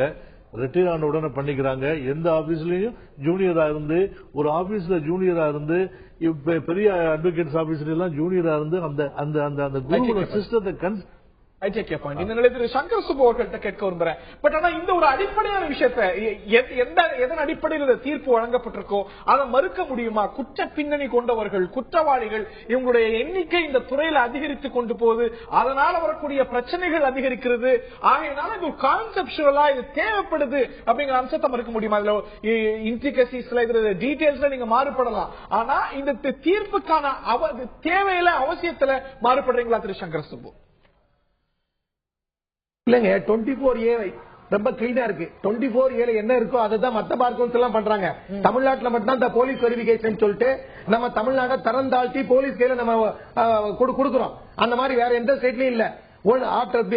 லா முடிச்ச உடனே என்ரோல் பண்ணலாம். கர்நாடகால உடனே என்ரோல் பண்ணலாம். ஆந்திரால இங்கதான் போலீஸ் வெரிஃபிகேஷன் சொல்லிட்டு என்னுடைய ஒரு நண்பர் 124A ஒரு சின்ன ஒரு நோட்டீஸ் நம்முடைய மூத்த வழக்கறிஞர் நடராஜன் சொல்றாரு. அதாவது எஃப்ஐஆர் உடனே போட மாட்டாங்கன்றான். என்கிட்ட இருக்கிற எஃப்ஐஆர் வெறும் நோட்டீஸ் கொடுத்தவனுக்கு 124A அதாவது தேச துரோகம் சொல்லிட்டு போட்டு அவன் ஒரு 9 மாசம் உள்ள கிடக்கிறான். Unlawful activities act. இதெல்லாம் சாதாரணமா நடக்கிறது. இதெல்லாம் என்னாச்சுன்னா கிராமப்புறத்தில் உள்ள இளைஞர்களை ஒடுக்கிறதுக்காக தான் இந்த மாதிரி பண்ணிட்டு இருக்காங்க. தவிர இந்த போலீஸை பத்தி கேட்கவே கூடாது. Bar council is independent body. It is statutory body. It has to act on its own. இந்த போலீஸை டிபெண்ட் பண்ணி குற்றப்பிரிவினைக்கு எதுவுமே தேவையில்லை. போலீஸ் நடந்த பிறகு இன்னைக்கு நடக்கக்கூடிய குற்றங்கள் இன்னைக்கு கோர்ட் கேம்பஸ்ல அதுவும் வழக்கறிஞர் சமூகம் சட்டத்தை நிலைநாட்ட வேண்டியவங்க அடிச்சுக்கிறாங்க. வெற்ற சம்பவம் நடக்குது, கொலை நடக்குது. இதெல்லாம் பார்க்கும்போது அதெல்லாம் நடக்காம இருந்தா இந்த விவாதம் கிடையாது, இந்த வழக்கு கிடையாது, இந்த தீர்ப்பு கிடையாது. இது நடக்க போக எல்லா பிரச்சனையும் இருக்கு சார். எல்லா பிரச்சனையும் இருக்கு. கருங்காலிகள் எல்லா ப்ரொஃபஷன்லயும் இருக்கிறாங்க. ஆடிட்டர்ல இருக்கிறாங்க, இதுல டாக்டர்ல இருக்கிறாங்க. போலி டாக்டர் இல்லையா? எல்லாத்துலயுமே இருக்கிறாங்க. அதெல்லாம் அந்தந்த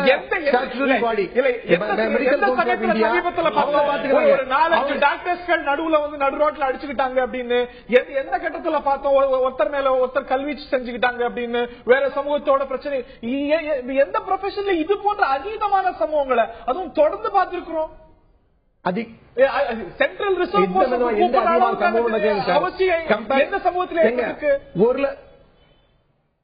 எங்க 1 லட்சம் வழக்கறிஞர்கள் 1-2 அங்கதான் நடக்குமே தவிர இந்த குற்ற பின்னணி அது இதெல்லாம் மிகைப்படுத்தி சொல்றாங்கன்னா ஏன்னா இதுல முன்னால வெஸ்டட் இன்ட்ரெஸ்ட் இந்த லா ப்ரொஃபஷன்ல ஒரு குறிப்பிட்ட உயர்மட்டத்தில் இருக்கவங்க தான் இருந்தாங்க.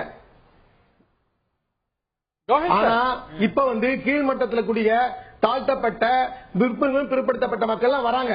இதை தடுக்கிறதுக்கு தான் மேல் தட்டில் உள்ளவங்க இந்த மாதிரி பண்றாங்க. குற்ற பின்னணி அது இதுன்னு சொல்லிட்டு அதனால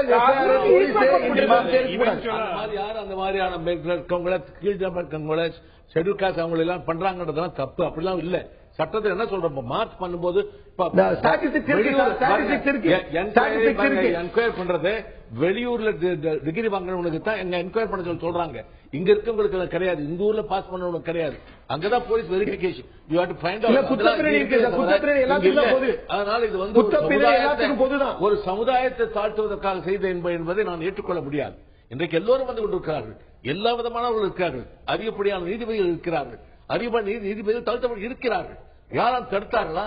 அதெல்லாம் கிடையவே கிடையாது. அதெல்லாம் வேண்டும் அது மாதிரி சொல்லுவதெல்லாம் சரியில்லை. இது நாமே நமக்கு நாமே அதிகமாக சொல்லிக் கொள்வதாக இருக்கும். இல்ல இந்த ஒரு தீர்வு, இந்த உத்தரவு இதில் உங்களுக்கு மாற்று கருத்து இருக்கலாம். ஆனா இருக்கக்கூடிய பிரச்சனையை நம்ம புறந்தள்ளிட முடியுமா? Can we hide it under the carpet அப்படிங்கறத கேள்வி. இன்னைக்கு இந்த ஒரு லா டிகிரிஸ் மற்ற மாநிலங்கள்ல ரொம்ப சுலபமா எந்த சிரமமும் இல்லாம பிரச்சனை இல்லாம வாங்க முடியுது. திருப்பதியில வாங்க முடியுது, உட்கல்ல வாங்க முடிகிறது, கேரளால வாங்க முடிகிறது. நீங்க எல்லாம் மிக மூத்த வழக்கறிஞர்கள், நீங்க எடுத்த சிரமம், நீங்க எடுக்கக்கூடிய முயற்சி இது இல்லாம வாங்க முடியுது அப்படிங்கறத மறுத்திட முடியுமா? குற்ற பின்னணி கூட ஜெனரலைஸ் பண்றதுங்கிறீங்க. எளிமையாக சிரமமே இல்லாம ரொம்ப இந்த லா டிகிரி வாங்க முடிகிறது அப்படிங்கறத உங்களால மறுக்க முடியுமா திரு சங்கர் சுப்பு? இல்லங்க, அங்கேயும் என்ன யூனிவர்சிட்டி இருக்குங்க. நீங்க தான் மெட்ராஸ் யூனிவர்சிட்டி பெருசுன்னு சொல்றீங்க.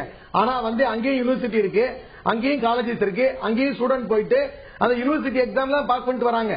இவங்க சொல்ற மாதிரி என்ன சொன்னா போய் அங்க காசு கொடுத்து வாங்கிட்டு மத்த பக்கத்துல உள்ள மாநிலத்தெல்லாம் கொச்சைப்படுத்த ஏத்துக்க முடியாது. கேரளா யூனிவர்சிட்டி அல்லது வந்து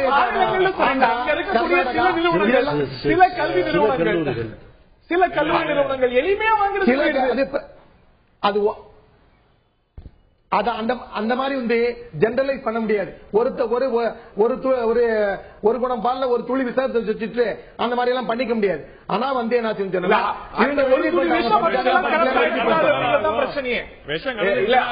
இருக்கக்கூடிய பல்கலைக்கழகங்கள் சட்ட பல்கலைக்கழகங்கள் அத்தனையும் மோசம் அல்ல, உட்கல்ல இருக்கக்கூடியது மோசம் அல்ல, கேரளால இருக்கிறது மோசம் அல்ல.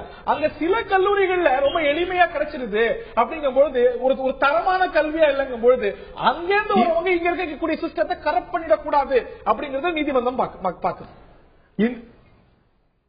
அதுக்கு தான் சார், அதுக்கு வந்து போலீஸ் வெரிபிகேஷன், போலீஸ் கையில உங்க அதிகாரத்தை கொடுக்க கூடாது. ஏன்னா ஏற்கனவே நீதிமன்றத்திலே வந்து அட்வொகேட்டை வந்து கட்டுப்படுத்த கூடாதுங்கிறதுக்காக தான் இப்ப 1961 புதிய சட்டம் இருக்கு. அந்த புதிய சட்டம் ஒரு ஸ்டாச்சுட்டரி பாடி இயங்குது, அது தன்னுடைய கடமையை செய்யும். அதுக்காக இந்த போலீஸை இது இணைக்கிறது, போலீஸ் வெரிபிகேஷன், போலீஸ் சர்டிபிகேட் வாங்கி தரணும் அப்படிங்கறத சொல்றதெல்லாம் வந்து ஒரு வெஸ்டர்ன் இன்ட்ரெஸ்ட் வந்து ஒரு குறிப்பிட்ட கீழ்த்தட்டில் வந்து மேல வரக்கூடாதுங்கிறத பண்ணக்கூடிய ஒரு கெட்ட நோக்கத்தோட பண்ணிருக்குன்னு சொல்றேன். அப்படி ஒரு நோக்கம் நிச்சயமா வந்து ஒரு நீதிமன்றத்துக்கோ நீதிபதியோட தீர்ப்புக்கோ நமக்கு கற்பிக்க முடியாது. முன்னால போறதுக்கான ஒரு ஸ்டெப், நல்ல ஒரு தீர்மானங்கள் தீர்ப்புகள் எல்லாம் நல்லபடியா இருக்கணுங்கிறதுக்காக every March it's the first step for every March there must be a first step. இது ஒரு பிராக்டிகலான ஸ்டெப். ஆமா, ஹானரபிள் ஜஸ்டிஸ் கிருபாகரன் பண்ணது போறாம இத பண்ணி பாருங்க, எவ்வளவோ தப்பு நடக்குது, ஏன் நீங்க இப்படி பண்ணி கூடாது, இப்படி எல்லாம் பண்ணினா இந்த தவறுகள் நடக்காம போயிடுமான்னு ஒரு நல்ல எண்ணத்துல ஒரு நீதிபதி ஒரு தீர்ப்பு சொல்றாரு. அது வந்து உடனே இம்ப்ளிமெண்ட் பண்றதுக்கா சொல்லல. பார் கவுன்சில் ஆஃப் இந்தியா பாருங்க, பார் கவுன்சில் தமிழ்நாடு பாருங்க, கமிட்டி போடுங்க பாருங்க, அவங்க எல்லாம் சேர்ந்து முயற்சி பண்ணி இதை எப்படியாக இந்த தொழில நியாயமான தொழிலா அற்புதமான தொழிலா ஆக்குங்க அப்படிங்கறத நீதிபதி சொல்றாரு. ரைட். ரெண்டு மிக முக்கியமான பாயிண்ட். ஒன்னு வந்து மற்ற துறைகளில் இது செய்யப்படவில்லை என்பதனால் இங்கு செய்யப்பட வேண்டாம் என்ற ஒரு argument is not a valid argument. ஏன், அதாவது அது வந்து ஒரு நியாயமா ஒரு கேள்வியா நம்ம ரைஸ் பண்ணலாம். ஏன் மற்ற துறைகள்ல செய்யவில்லை, இங்க மட்டும் தான் கருப்பாடுகள் இருக்காங்களா, எல்லா துறையிலும் கருப்பாடுகள் இருக்காங்க, வாஸ்தவமான ஒரு பிரச்சனை. பட் இந்த ஜட்மெண்ட்டை பொறுத்த வரைக்கும் the matter before him was only related to law. So அதனால லாயர்ஸ் பத்தி அவர் சொல்லியிருக்கிறார். சோ அது வந்து ஒரு ஆர்குமெண்ட். பரிந்துரைகளை பார்க்கும்போது அட்வொகேட்ஸ் ஆக்டே மாத்தணும் அப்படிங்கும்போது அது நோக்கிய பரிந்துரைகள்லாம் இருக்கிறது. இல்ல அவர், அதாவது ஐயா சொன்ன மாதிரி இவர் கொடுத்திருக்கிறது கன்சிடர் பண்ணுங்க அப்படிங்கறதா. இவர் வந்து உடனே நாளைக்கே வந்து அட்வொகேட் ஆக்ட் நீங்க உத்தரவு, it's not a final order, it's not a binding order. இது பண்ணால் இது சில நன்மைகள் வருவதற்கான வாய்ப்பு இருக்கிறதுங்கிற அடிப்படையில் சீர்திருத்தங்கள் செய்யப்படணும். அது வரைக்கும் பார் கவுன்சில் தேர்தல் நடத்தக்கூடாது அப்படிங்கும்போது bar council is statutory body. அதுல நடக்கக்கூடிய என்ரோல்மெண்ட் அது வரைக்கும் பொறுத்திருக்கணுமா, மற்ற செயல்கள் பொறுத்திருக்கணுமா கேள்வியில அவர் சொல்றதுல ஒரு பேசிக் ரேஷனல் கமிட்டி ஃபார்ம் பண்ணிருக்காங்க. அந்த கமிட்டிக்கு அதிகாரங்கள் இருக்கும். என்ரோல் பண்றதுக்கெல்லாம் அந்த committee will have all the powers and everything will be there. It's only don't do the election மட்டும் இப்ப நடத்தாதீங்க. பின்னால ஏன்னா ஏன் சஜஷன்ஸ்னா ஒரு 20 வருஷம் இருக்கவங்க சீனியர் அட்வொகேட் இருக்கிறவங்க அவங்க எலெக்ஷன் நின்னா நல்லது பார் கவுன்சில்ல, இளைஞர்களாகவே திடீர்னு இப்ப வந்தவங்க உடனே எலெக்ஷன் நிக்கிறாங்க. அப்படி கூடாதுன்னு சொல்றாங்க. அதைத்தான் அதை என்ன பாருங்க. இதெல்லாம் நான் சொல்லுவதெல்லாம் மக்களுடைய நீதித்துறை சிறப்பாக, மக்கள் வழக்கறிஞர் சிறப்பாக இருக்குன்றதுக்காக நான் இதை சொல்லுகிறேன். அதனால நீங்க ஏதாவது செட் பண்ணி பாருங்க. யாரும் கேள்வி கேட்க தள்ளிப்பட வேண்டிய அவசியம் இல்ல. Committee will have a power. இன்னொரு வருந்தத்தக்க விஷயம் என்னன்னா, நம்ம அடிப்படையா சென்னை உயர்நீதிமன்றத்தை பொறுத்த வரைக்கும் எந்த ஒரு விஷயமா இருந்தாலும் ஒரு 10 நிமிஷம் டிபேட் ஆனாக்கா 11வது நிமிஷத்துல வர விஷயம் ஜாதி. என்ன மேட்டரா இருக்கட்டும், அது ஜட்ஜஸ் அப்பாயின்மெண்ட் இருக்கட்டும், இல்ல அட்வொகேட்ஸுக்கும் ஜட்ஜஸுக்கும் உள்ள ரிலேஷன்ஷிப்பா இருக்கட்டும், எதுவா இருந்தாலும் நீங்க ஒரு 10 நிமிஷம் பேசினா 11வது நிமிஷத்துல என்ன வந்துரும், ஜாதி. அசோசியேஷனுக்குள்ள அந்த பிரச்சனைகள் இருக்கிறது, நீதிபதிகளுக்குள்ள கருத்து வேறுபாடு இருக்கு. நம்ம பார்த்தோம் ஏற்கனவே ஒரு நீதிபதி மற்ற நீதிபதிக்கு அகேன்ஸ்டா ஒரு கம்ப்ளைண்ட் எல்லாம் சொன்னாரு. இந்த மாதிரி வர பிரச்சனைகள் வந்து ஒன்னு வந்து ஓபன் டிஸ்பிளே ஆஃப் வயலன்ஸ். இது வந்து உடனடியா மீடியால வந்துருது. மீடியால வந்த உடனே என்ன பாக்குறாங்க, உடனடியா என்ன நினைக்கிறாங்க, சரி அட்வொகேட்ஸ் எல்லாம் அந்த மாதிரி தான் பண்ணிட்டு இருப்பாங்க போல இருக்கு அப்படிங்கிற. ஈவன் ஒரு 10 பேர் பண்ணா கூட பப்ளிக் இம்ப்ரெஷன் என்ன ஆகுது, இந்த மாதிரி ரவுடி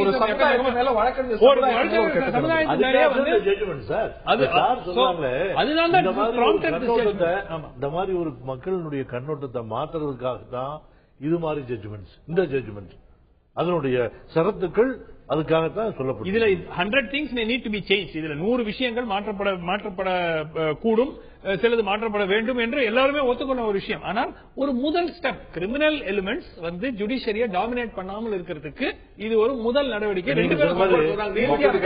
அப்ரண்டிஸ்ஷிப் வேணும் அப்படின்னு ஜட்ஜ் சொல்லிருக்காரு. அப்ரண்டிஸ்ஷிப் மறுபடியும் இன்ட்ரோடியூஸ் பண்ணுங்க. ஒரு வருஷம் ஒரு சீனியர்ட்ட பிராக்டிஸ் பண்ற யங்ஸ்டருக்கும் நேரடியா கோர்ட்ல இருந்து அப்பீல் ஆகும் நிறைய வித்தியாசம் இருக்கு. ஒரு வருடம் நம்மள கத்துக்கிற போது எப்படி சொல்லணும், கோர்ட்ல எப்படி சொல்லணும், எப்படி பிராக்டிஸ் பண்ணணும், எப்படி ப்ரிப்பேர் பண்றதுனால ஒரு வருஷத்துல கத்துப்பாங்க. ஆனா நேரடியா கீழே வரும்போது அவருக்கு மரியாதையா சொல்லவும் தெரியறதில்ல, எப்படி சொல்லணும் தெரியறதில்ல. சில பேரு கொஞ்சம் உளறி வச்சிருவாங்க, பார்த்தாலும் கஷ்டமா இருக்கும். அதனால அதெல்லாம் சொல்லியிருக்காரு. இதெல்லாம் ரீஃபைன் பண்றதுக்கான முயற்சிக்கிறீங்க. உங்களுடைய இறுதிக்கட்ட கருத்து பிறகு Shankar Subodh, your last opinion sir. உங்களுடைய இறுதிக்கட்ட கருத்து. இறுதிக்கட்ட கருத்து என்ன அப்படின்னா, இப்ப சொல்லியிருக்கிற ஜட்ஜ்மெண்ட் படி பார் கவுன்சிலுடைய எலெக்ஷன்லயும் நிறைய குறைபாடுகள் இருக்குது. Section 3 of the advocates act எலெக்ஷனை பற்றி சொல்லுது. அதுல அமெண்ட்மெண்ட் பண்ண வேண்டியது மிகவும் அவசியம்தான். ஏன்னா அதாவது மினிமம் 20 வருஷம் அல்லது ஒரு சீனியர் அட்வொகேட்டா இருக்கணும், அந்த நிலைமையில் இருக்கிறவங்க தான் எலெக்ஷன்ல கண்டெஸ்ட் பண்ணணும் அப்படின்னு சொல்லி இருக்கிறது கன்சிடர் பண்ணக்கூடிய ஒரு விஷயம். இது இல்லாம இன்னும் நிறைய குறைபாடுகள் இருக்கிறது. அதை டிஸ்கஸ் பண்ணி தான் அதை என்ன பண்ணணுங்கிறது முடிவு பண்ண முடியும். ஒன்னு. ரெண்டாவது 5 இயர்ஸ் கோர்ஸ், கண்டிப்பா 5 இயர்ஸ் கோர்ஸ் தான் இருக்கணும். 3 இயர்ஸ் கோர்ஸ் இருக்கக்கூடாது அப்படிங்கிறது என்னுடைய ஜட்ஜ்மெண்ட் கருத்தை நான் அப்படியே ஏத்துக்கிறேன். ஏன் அப்படின்னா முன்னாடி எல்லாம் 3 இயர்ஸ் கோர்ஸ் மட்டும் தான் இருந்தது, 5 இயர்ஸ் கோர்ஸ் இல்ல. மருத்துவக் கல்லூரியில கூட, மருத்துவக் கல்லூரிக்கு நிகரா சொல்றாரு, மருத்துவக் கல்லூரியில கூட நீங்க ஒரு ஃபுல் ஃபிளெஜ் கோர்ஸ் ஒரு பக்கம் இருக்கு, நம்ம ஒரு 3 வருஷம் கோர்ஸ் கொண்டு வரலாமா அப்படிங்கிற ப்ரொபோசல் இருக்கு. எக்ஸாக்ட்லி, அரசாங்கத்துக்கு முன்னாடி இருக்கிறது. அப்படி இருக்கும் பொழுது நீங்க இதை நம்ம இன்னும் சுருக்கினா அது சரியா இருக்குமா? அப்படின்னா 5 இயர்ஸ் கோர்ஸ் இல்லாம 3 இயர்ஸ் கோர்ஸ் மட்டும் தான் இருக்கணும். போதாதுங்கிற ஒரு காரணத்துக்காக போதாதுன்னு இல்ல. ஏன் காரணம் என்ன அப்படின்னா, எடுக்க அந்த சப்ஜெக்ட், லா சப்ஜெக்ட எடுக்கக்கூடிய மாணவனுக்கு அது மட்டும்தான் தொழிலா இருக்கணும் அப்படிங்கிற எண்ணம் வரணும். ஒரு சீரியஸ்னஸ், ஒரு சீரியஸ் கண்டென்ட் வச்சுக்கிறதுக்கான ஒரு நோக்கமாக இது ஒரு சரியான முடிவுங்கிறதே உங்களுடைய ஒரு ரீஃபைன் பண்றதுக்கு, ஃபைன் டியூன் பண்றதுக்கு சரியான முடிவுங்கிறது உங்களுடைய கருத்து. திரு சங்கர் சுப்பு, உங்களுடைய இறுதிக்கட்ட கருத்து. அதாவது என்னாச்சுன்னா இதெல்லாம் சஜஷன் சொல்றாங்க. ஆனா கடந்த 2 ஆண்டுகளாக இந்த ஜஸ்டிஸ் கிருபானுடைய ஜட்மெண்ட் வச்சுட்டு போலீஸ் வெரிஃபிகேஷன் சொல்றாங்க. போலீஸ் வெரிஃபிகேஷன் என்ன? ஒரு ஹெட் கான்ஸ்டபிள் நான் லா முடிச்சு என்ரோல் பண்றதுக்கு ஒரு ஹெட் கான்ஸ்டபிள் கரெக்ட் பண்ண வேண்டியிருக்கு. ஒரு ஹெட் கான்ஸ்டபிள் ஒப்பீனியனை பேஸ் பண்ணி இந்த பார் கவுன்சில் இயங்குதுன்னா அப்படிப்பட்டது தேவையே இல்ல. அதாவது 24 கிளீனா இருக்கு. Only is convicted by court of law, then you should be removed from the bar. அவ்வளவுதான் இருக்க தவிர நுழையும் போதே நீதிபதியா நியமிக்கப்படும் போதும் கூட அவரை பற்றி ஒரு உளவுத்துறையில இருந்து என்கொயரி நடக்கப்படுது. அப்படின்னா அவங்க நம்பி நீதிபதிகளை இந்த மாதிரி உளவு பிரிவை நம்பி விடுறதா, இல்லாட்டி அவங்க மேல என்கொயரி செய்யறதா அப்படின்னு நம்ம கேட்டா சரியா இருக்குமா? இல்ல இது ரொம்ப ஹெட் கான்ஸ்டபிள் கேக்குறாங்க சார். இப்ப என்ன எஃப்ஐஆர் போடுறதுக்கு ஹெட் கான்ஸ்டபிள் நினைச்சா முடியும். அதாவது சிலது ஒண்ணுமே தேவையில்லை, வெறும் பேப்பர் வச்சே எஃப்ஐஆர் போடலாம். எனக்கு தெரிஞ்ச அதுல சொல்றேன்னா வெறும் பேப்பர் வச்சு எஃப்ஐஆர் போடலாம். 124A 153A இப்படி சொல்லிட்டு நோக்கமா இருக்கு. நீங்க குற்றப்பின்னணி பெருகாமல் இருந்திருந்தா இந்த வழக்குக்கான அவசியம் இல்ல. டெபுட்டி சூப்பரண்ட் ஆஃப் போலீஸ் தான் இல்ல, 60,000 முஸ்லிம்ஸ் பாஞ்சிருக்கீங்க. போலீஸ் மிஸ்யூஸ் பண்றாங்க. இல்ல சார்ஜ் ஷீட் லெவல்ல இல்ல எஃப்ஐஆர் லெவல்ல அதீதம். சார்ஜ் ஷீட் அப்படிங்கும் போது ஒரு முகாந்திரம் இன்னும் கடுமையா எஸ்டாப்ளிஷ் ஆயிருக்கும். அந்த நிலையில அந்த ஒரு முடிவு எடுக்கப்பட்டா சரியா இருக்கும் கருதுறீங்களா? இல்ல 24 ஏர் எந்த மாற்றம் இல்லைங்க. ஒன்லி ஆஃப்டர் கன்விக்ஷன் தான் பண்ண முடியும் சொல்லுங்க. குற்றப்பின்னணி கன்விக்ஷன் 2 வருஷத்துக்கு மேல இருந்தா 2 வருஷத்துக்கு ப்ரொவிஷனலா ரெஜிஸ்டர் பண்ணிட்டு அது கன்விக்ட் ஆனாக்க அதற்கு பிறகு ஃபுல் டிஸ்குவாலிஃபை பண்ணுங்க அப்படிங்கறத நிறைவு செய்தாக வேண்டும். இந்த ஒரு உத்தரவு குற்றப்பின்னணி கொண்டவர்களை, இந்த துறையில இருந்து குற்றவாளிகள், குற்றப்பின்னணி கொண்டவர்களை நீதித்துறையிலிருந்து நீக்கத்துக்காக சாட்டையை சோற்றுகின்றோம் என்று நீதிமன்றம் சொல்லியிருக்கு. இது அதீதம். இந்த ஒரு காலகட்டமும் கூட சில கேள்விகளை எழுப்புகிறது. சமீபத்தில் நடந்த ஒரு பிரச்சனைகள், நீதித்துறையில் நடந்த பிரச்சனைகள், போராட்டங்கள், அந்த மாதிரியும் இந்த ஒரு கோணத்திலும் கூட இது பார்க்கப்படுகிறது. ஆனால் ஒரு நீதித்துறை அப்பழுக்கற்றதாக இருக்க வேண்டும், ஒரு பிரச்சனைகள் இல்லாத ஒரு விஷயமாக இருக்க வேண்டும். எந்த துறையில பிரச்சனை வந்தாலும் கடைசியில் எல்லாரும் நாடுவது நீதிமன்றத்தை தான், நீதித்துறையை தான். ஆக குறைபாடுகள் இல்லாமல் இந்த ஒரு துறை இருக்கணும் அப்படிங்கறதுல யாருக்கும் மாற்று கருத்து இருக்க முடியாது, வழக்கறிஞர்கள் உட்பட யாருக்கும் மாற்று கருத்து இருக்க முடியாது. ஆனால் இப்பொழுது பிறப்பித்திருக்கக்கூடிய உத்தரவுகள்ல இருவேறு கருத்துக்கள் இருக்கிறது, பிராக்டிகாலிட்டியில இருவேறு கருத்துக்கள் இருக்கிறது. ஆனால் குற்ற பின்னணி, குற்றவாளிகள் இந்த துறையிலிருந்து அகற்றப்படணும் அப்படிங்கிறதுல யாருக்கும் மாற்று கருத்து இருக்க முடியாது. நிகழ்ச்சியில் பங்கு பெற்ற டாக்டர் சுமன் ஸ்ரீராமன், திரு நடராஜன், திரு காந்தி மற்றும் திரு சங்கர் சுப்பு மற்றும் பார்த்தனைகளுக்கு நன்றி.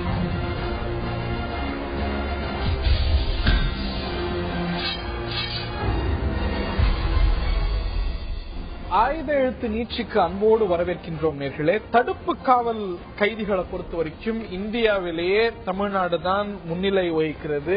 இந்தியாவில் இருக்கக்கூடிய தடுப்பு காவல் கைதிகள்ல ஏறத்தாழ 58% பேர் தமிழ்நாட்டில் இருக்கிறாங்க, தமிழ்நாட்டு சிறையில் இருக்கிறாங்கன்னு புள்ளி விவரங்கள் வந்திருக்கிறது. வெவ்வேறு சிறைகள்ல டிசம்பர் 2014 புள்ளி விவரங்கள் படி 1892 பேர் இருக்கிறாங்க. இந்த ஒரு தடுப்பு காவல் சட்டங்கள், இந்த கைதிகள் இது வந்து அதீதமாக பயன்படுத்தப்படுதா, இந்த எண்ணிக்கை ஏன் தமிழ்நாட்டில் இவ்வளவு அதிகமாக இருக்கிறது, இந்த எண்ணிக்கைக்கு ஏற்றாற் போல, இந்த நடவடிக்கைகளுக்கு ஏற்றாற் போல குற்றங்கள் குறைந்திருக்கிறதாங்கிற கேள்வி எல்லாமும் எழுந்திருக்கிறது. விவாதிப்போம். ஏன் இந்த நிலை, ஏன் இந்த புள்ளி விவரம்? நம்முடைய ஓய்வு பெற்ற மூத்த காவல்துறை அதிகாரி திரு சித்தனன் அவர்கள் இணைகிறார். அதே போல திரு சட்ட பஞ்சாயத்து இயக்கத்துடைய திரு செந்தில் ஆறுமுகம் அவர்கள் இணைகிறார். இருவரையும் இந்த நிகழ்ச்சிக்கு அன்போடு வரவேற்கின்றோம். தமிழ்நாட்டு சிறைகள்ல இந்தியாவில் இருக்கக்கூடிய தடுப்பு காவல் கைதிகள்ல முன்னிலையில அதிகமான எண்ணிக்கையில கைதிகள் இருப்பது அப்படிங்கிறது பெருமைப்படக்கூடிய விஷயமா திரு சித்தனன்?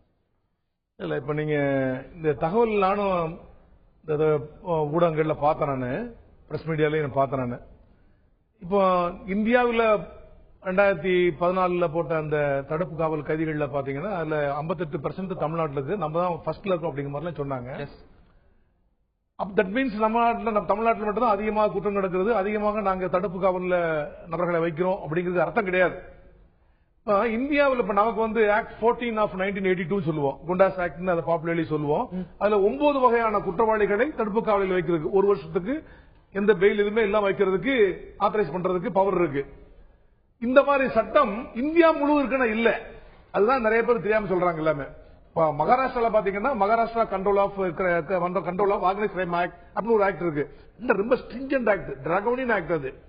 அது இல்லாம ஒரு சில மாநிலங்களில் ஒரு குண்டாஸ் ஆக்ட் அல்லது பிரிவென்ஷன் ஆஃப் ரவுடிஸ் ஆக்ட் அப்படின்னா சில நெட்ரிஷன் இருக்குது. இப்போ யூபிலயோ பீகார்லயோ மத்திய பிரதேசலயோ இந்த மாதிரி முக்கியமான சில பெரிய பெரிய ஜார்க்கண்ட் இதெல்லாம் பாத்தீங்கன்னா இந்த மாதிரி தடுப்பு காவல் சட்டங்களே இல்லை. இப்ப அங்கெல்லாம் புள்ளி இல்லாதனால அங்கெல்லாம் தடுப்பு காவல் சட்டத்தில் கைது செய்யப்படுபவர்கள் இல்ல. ஆனா இந்தியா முழுவதும் மொத்தத்துல பாத்தீங்கன்னா ஒரு 6-7 மாநிலங்கள், ஏபியில் இருக்கு, ஆந்திர பிரதேசம் இருக்கு, ஹைதராபாத்ல இருக்குது. இந்த மாதிரி சட்டங்கள்லாம் குறைவான மாநிலங்கள் மட்டுமே இருக்கிறதுனால குஜராத்ல இருக்குன்னு புரிஞ்சு, குஜராத்ல வந்து தடுப்பு சட்டம் இல்ல, Maharashtra control of organised crime act மாறி பேரலா ஒரு ஆக்ட் கொண்டு வர்றதுக்காக வேண்டி பண்ணாங்க. அங்க ஒரு தடுப்பு சட்டம் இப்ப இருக்குது. நெக்ஸ்ட் தமிழ்நாடு அதிகமான ஃபிகர் அங்க இருக்குன்னு சொல்றாங்க. ஆனால் மற்ற பல்வேறு பெரிய மாநிலங்களில் வந்து இந்த தடுப்பு காவல் சட்டம் இல்லாதனால ஆல் இண்டியா ஃபிகர் பார்க்கும்போது இந்தியாவில் போட்டது அதிகமா தெரியுது. மத்தவங்க எல்லாம் தடுப்பு காவல் சட்டத்தில் பாத்தீங்கன்னா ரவுடிஸ் பட்டு போடுறது தான். ஃபார் எக்ஸாம்பிள் ஆந்திராவிலயோ கர்நாடகாவிலோ ஆம்பிட் நம்ம பெருகிட்டா போயிட்டு நம்ம பெருகிட்டோம். குற்றங்களை சேர்த்திருக்கோம், இப்ப சைபர் குற்றங்களை சேர்த்திருக்கிறோம். 2014 ஆகஸ்ட்ல தமிழ்நாட்டில் இப்ப ஏற்கனவே பாத்தீங்கன்னா முதல்ல வந்து பூட் லெக்கர்ஸ் இருந்தது, ட்ரக் அஃபெண்டர்ஸ் இருந்தது, ஃபாரஸ்ட் அஃபெண்டர்ஸ் இருந்தது, goondas, immoral traffic offenders, sand offenders, slum grabbers, video pirates அப்படி இருந்தது. ஆகஸ்ட் 2014 சைபர் லா அஃபெண்டர்ஸ் கொண்டாந்து அதுல செக்ஷுவல் எக்ஸ்பிளிசிட் பண்றது அல்லது மிரட்டல் செய்யறது எல்லாம் கொண்டு வந்து புதுசா வந்தாச்சு. சோ 9 வகையான கேட்டகரியில உள்ள அக்யூஸ் அதிகமா போட்டதுனால நம்ம அதிகமா போட வேண்டிய சூழ்நிலை ஏற்படுது. இந்த தடுப்பு இது ஒண்ணு, நம்பர் 1 பாயிண்ட். நம்பர் 2 வந்து இப்ப இந்த பிகர் வந்து இந்தியாவில் நம்ம அதிகமா போட்டிருக்கோம் அல்லது 58% இருக்கு அப்படிங்கிறது நாங்க மத்த மாநிலங்கள் இல்லை, தமிழ்நாட்டில் இன்னும் கூட பாத்தீங்கன்னா அந்த பிகர் பாத்தீங்கன்னா தமிழ்நாட்டில் வந்து 1892 பேர் 2014 போட்டாங்க. 2013 வந்து 1781 இருந்தாங்க. இது வந்து about 58% அதிகமாக சொல்லுது, இன்கிரீஸ் சொல்றாங்க. ஆனால் என்கிட்ட வந்து ரிப்போர்ட் கையில் இருக்கு, தமிழ்நாடு SCRB கொடுத்தது 2013 3433 பேர் போட்டிருக்கோம் தமிழ்நாட்டில். குண்டா ஆக்ட்லயும் பூட் லெக்கர்ஸ் நேஷனல் செக்யூரிட்டி ஆக்ட் இன்னும் அதிகமா தான் நம்ம போட்டிருக்கோம். ஆனா ரொம்ப கம்மியா போட்டிருக்காங்க. நீங்க 2014 சொல்லக்கூடியது 1771 கரெக்ட் அப்படின்னா அது வந்து இப்ப வந்து 1892 எப்படி சொல்றீங்க? நாங்க முன்னாடி போட்டதை விட இப்ப குறைஞ்சுதான் இருக்கு. அப்போ ஓகே ஓகே நான் எடுத்துக்கிறேன். ஆனா இது வந்து மத்த மாநிலங்கள்ல இந்த மாதிரி ஸ்பெஷல் ஆக்ட் இல்ல, இந்த குண்டாஸ் போன்ற ஆக்ட் இல்லைங்கிறீங்க. ஆனா இது போடப்படுறதை கூட தடுப்பு காவலா புக் பண்ணப்படுறதை கூட எவ்வளவு பேர் ஒரு வருஷம் வரைக்கும் இருந்திருக்காங்க கேள்வி வருது. இந்த ஒரு எவ்வளவு சஸ்டெயின் பண்ண முடியுதுங்கிற கொஸ்டின் வரும்பொழுது 96% பேர் நீதிமன்றத்தால் இந்த அமைப்புகளால் கன்வின்சிங்கா காரணம் இல்ல, காவல்துறை சரியான காரணங்கள் இல்ல. நான் அதுக்கு சரியான காரணம் சொல்றேன். இப்போ ரிப்பீட் ஆஃபெண்டர்ஸ் தான், அதாவது ஹூலிகன்ஸ், அதாவது கூலிப்படைகள் சொல்றாங்க பாருங்க, இந்த மாதிரி ஆட்கள். இப்ப நாங்க போட்ட கேஸ் அதிகமா வந்து குண்டா ஆக்ட்ல போட்டிருக்கோம். மத்த எத்தனை 9 வகை கட்டணம் இருந்தா கூட குண்டா ஆக்ட்ங்கிறதா அதிகமா ரவுடித்தனம் பண்றது, கொலை பண்றது, கூலி கொலை பண்றதெல்லாம். இப்ப ஃபார் எக்ஸாம்பிள் தாம்பரத்துல பாத்தீங்கன்னா போடப்பட்டது சரியா போடப்படல, சரியா இல்ல, காரணங்கள் சரியா இல்லன்னு 96%. அதைத்தான் என்ன சொல்றேன்னா, இப்ப தாம்பரத்துல ஒரு மனைவி கணவனை கொல்வதற்கு தூத்துக்குடியிலிருந்து கூலியாட்களை கொண்டு வந்து கொலை செய்யறாங்க, சொத்துக்காக வேண்டி எல்லாம் பண்றாங்க. அந்த கூலியாட்களுடைய பின்புலத்தை பார்த்தானா ஒருத்தருக்கு 7 கேஸ் 8 கேஸ் 10 கேஸ் இருக்குது. இப்பதான் நோட்டீஸ்க்கு வர்றாங்க, இங்க பெருசா பெரியதுக்கு வர்றாங்க, எல்லாம் அப்ஸ்காண்டிங் இருந்தவங்க. இப்ப அந்த 7 பேர் 8 பேரை நீங்க அரெஸ்ட் பண்ணி குண்டாஸ் ஏற்கனவே ப்ரீவியஸ் அவங்களுக்கு ஆன்டிசென்ட் அரெஸ்ட் பண்ணி போடலைன்னா இன்னும் எத்தனை பேர்கள் இப்படி கூலியாட்கள் கொல்லப்படுவார்களோ தெரியாது. நாங்க போட்ட கேஸ்ல கோர்ட்ல முதல்ல எங்க பாருங்க, நாங்க போட்ட குண்டாஸ் ஆக்ட்ல எஸ்பி ரெக்கமெண்ட் பண்ணி கலெக்டரேட் சஸ்டைனபிளா இல்ல இந்த குற்றம் இல்ல அதை மறுக்கிறேன். என்ன சொல்றேன்னா, நாங்க போட்ட கேஸ் எஸ்பி ரெக்கமெண்ட் பண்றாங்க, மாவட்ட கலெக்டர் அல்லது கமிஷனரேட்ல கமிஷனர் வந்து அப்ரூவ் பண்றாங்க. 12 நாட்களுக்கு கவர்மெண்ட் வந்து நாங்க போட்டது சரின்னு சொல்றாங்க. 45 நாட்களுக்குள்ள நீதிமன்ற ஓய்வு பெற்ற நீதிபதிக்கு உள்ள அட்வைசரி போர்டு வந்து எல்லாம் வெரிஃபை பண்ணி பார்த்துட்டு எஸ் ஜஸ்டிஃபைட் அப்படின்னு கன்ஃபார்ம் பண்றாங்க. அதுக்கு மேல வேணா கோர்ட்ல ஹைகோர்ட்ல ரிட்டு போடலாம், எல்லாம் பண்ணலாம். அப்படி போடும்போது ஒரு சில வழக்குகளில் டெக்னிக்கல் ஃபார்மாலிட்டி சரியா அப்சர்வ் பண்ணல. ஒரு சில வழக்குகள்னு சொல்றதுதான் பிரச்சனை. பெரும்பாலான வழக்குகள், அநேகமான வழக்குகள் இல்ல நீங்க கூண்டா 100 பேர் மேல போடப்படுது. இல்ல இல்ல இல்ல இல்ல ஒரு வருஷம் வரைக்கும் தடுப்பு காவல வைக்க முடியும். இல்ல இல்ல 96 வழக்குகள் சரியா இல்ல, காரணங்கள் சரியா இல்ல. இல்ல இல்ல அந்த ஃபிகர் தவறு, நான் சொல்றது தவறு, நீங்க சொல்றது தவறு. இல்ல இது நான் சொல்றது என்சிஆர்பி தவறா கொடுத்திருக்காங்க, நான் என்ன நிரூபிக்க முடியும். என்சிஆர்பி கொடுத்தது தவறா கொடுத்திருக்காங்க. நான் என்ன சொல்றேன்னா, அந்த 96% கூண்டாஸ் டிடென்ஷன் வந்து ஆகல. about ஒரு 40-30% அளவுக்கு கண்டிப்பா கூண்டாஸ் வந்து டெக்னிக்கல் ஃபார்மாலிட்டிஸ்ல கீழ ஃபெயில் ஆகுது. ஆனால் கூண்டாஸ்க்காக போடப்பட்ட அந்த கிரவுண்ட் கேஸ் பாருங்க, பேஸ் வழக்குகள் அல்ல அதர் வழக்குகள் இருக்கு பாருங்க, அவங்க ரவுடி பசங்க இருக்கனால ஒண்ணு அந்த விக்டிம் ஒரு கொலை பண்றாங்க, உடனே மனைவிய ஒரு கொலைனால ஒண்ணு தான், 2 கொலை ஒரே தூக்கு தான், நீ ஒழுங்கா சொல்லக்கூடாது அப்படின்னு ஒண்ணு மிரட்டுறான், இல்ல பணம் கொடுத்து செட்டில் பண்றான். இந்த மாதிரி ஒரு பெரிய கேங் இருக்கிறதுனால இன்டிமிடேஷன் பயந்துட்டு பெரும்பாலான சாட்சிகள் வந்து இங்க வந்து ஹாஸ்டல் விட்னஸா மாறிடுறாங்க.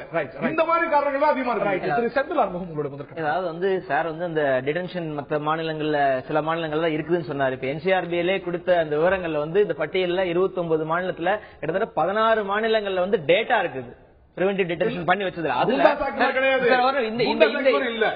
பிரிவென்டிவ் இருக்குதுங்க, அது வந்து வேற வேற வேற பதிவுகள் இருக்கலாம். அதுல வந்து 29 மாநிலங்களோட சராசரி, அதாவது வந்து தண்டனை கைதிகள், விசாரணை கைதிகள், பிரிவென்டிவ் டிடென்ஷன்ல இருக்கிறவங்க, அதுல வந்து பிரிவென்டிவ் டிடென்ஷன்ல இருக்கிறவங்க 29 மாநிலத்தோட சராசரி என்னன்னா 0.8%. 100 பேர் சிறையில் இருந்தால் ஒருத்தர் மட்டும்தான் வந்து இந்த பிரிவென்டிவ் தடுப்பு காவல் வைக்கப்பட்டிருக்கிறவர். ஆனா தமிழ்நாட்டில் வந்து 11.9 12 பேர், 100 பேர் சிறையில் இருந்தா 12 பேர் வந்து பிரிவென்டிவ் டிடென்ஷன். இது இந்த என்சிஆர்பி இப்ப 2014 நீங்க சொன்ன அந்த விவரத்தையும் திருப்பி குறிப்பிடணும். அந்த 96 பேர் வந்து விடுதலை செய்ய ஒரு வருஷம் சர்வ் பண்றதுக்கு முன்னாடியே விடுதலை செய்யப்படுகிறார்கள். அது குறிப்பா நீதியரசர் சந்துரு அவர்கள் வந்து இந்த விவகாரம் வந்தப்போ வந்து கருத்து தெரிவிச்சிருந்தார். அந்த கருத்துல வந்து என்னன்னா, இந்த குண்டாஸ் ஆக்ட் உடைபட்டு போறதுக்கு காரணங்கள்ல முக்கியமான காரணங்கள் வந்து போலீஸ் வந்து முறையான ஹோம்வொர்க் கூட பண்றது கிடையாது. எல்லா கேஸ்கள், பெரும்பாலான கேஸ்கள்ல வெறும் போட்டோ காப்பி எடுத்து வைக்கிறாங்க. இவர் பண்ண குற்றம் இது நான் எடுத்துக்காட்டு சொல்றேன். அதாவது வந்து ஒரு குற்றவாளி மேல வந்து குண்டாஸ் போட்டப்ப வந்து கத்தியை காட்டி 100 ரூபாய் கொடுன்னு சொல்லி வசூல் செய்தார் அப்படின்னு சொல்லி அந்த ஆக்ட்ல போடுறாங்க.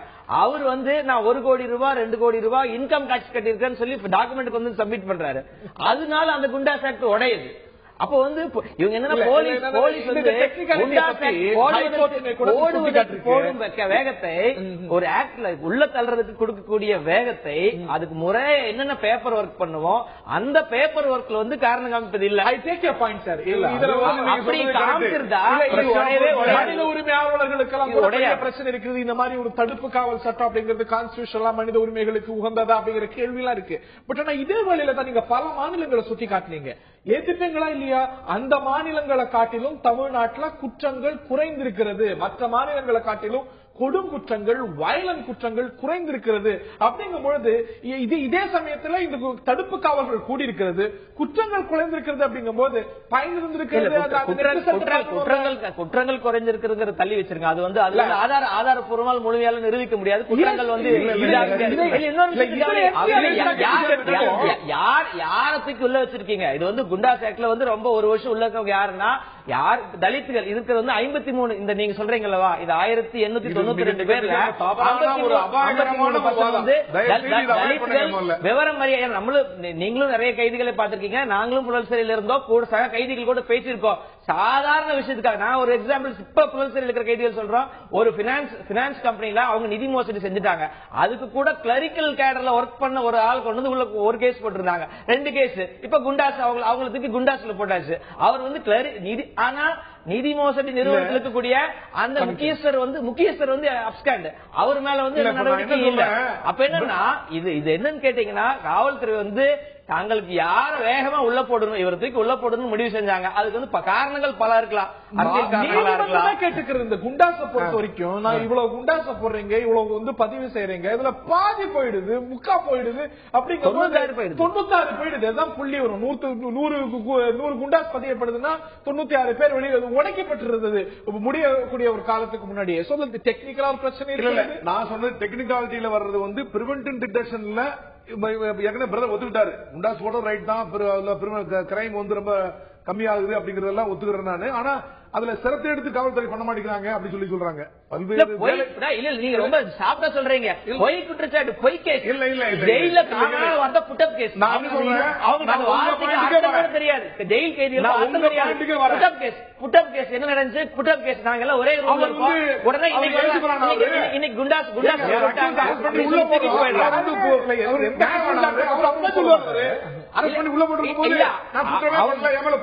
சொல்லுவாங்க. ஆமா நான் மர்டர் பண்றேன்.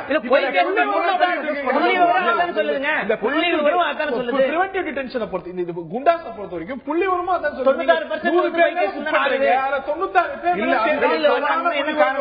குண்டாஸுக்காக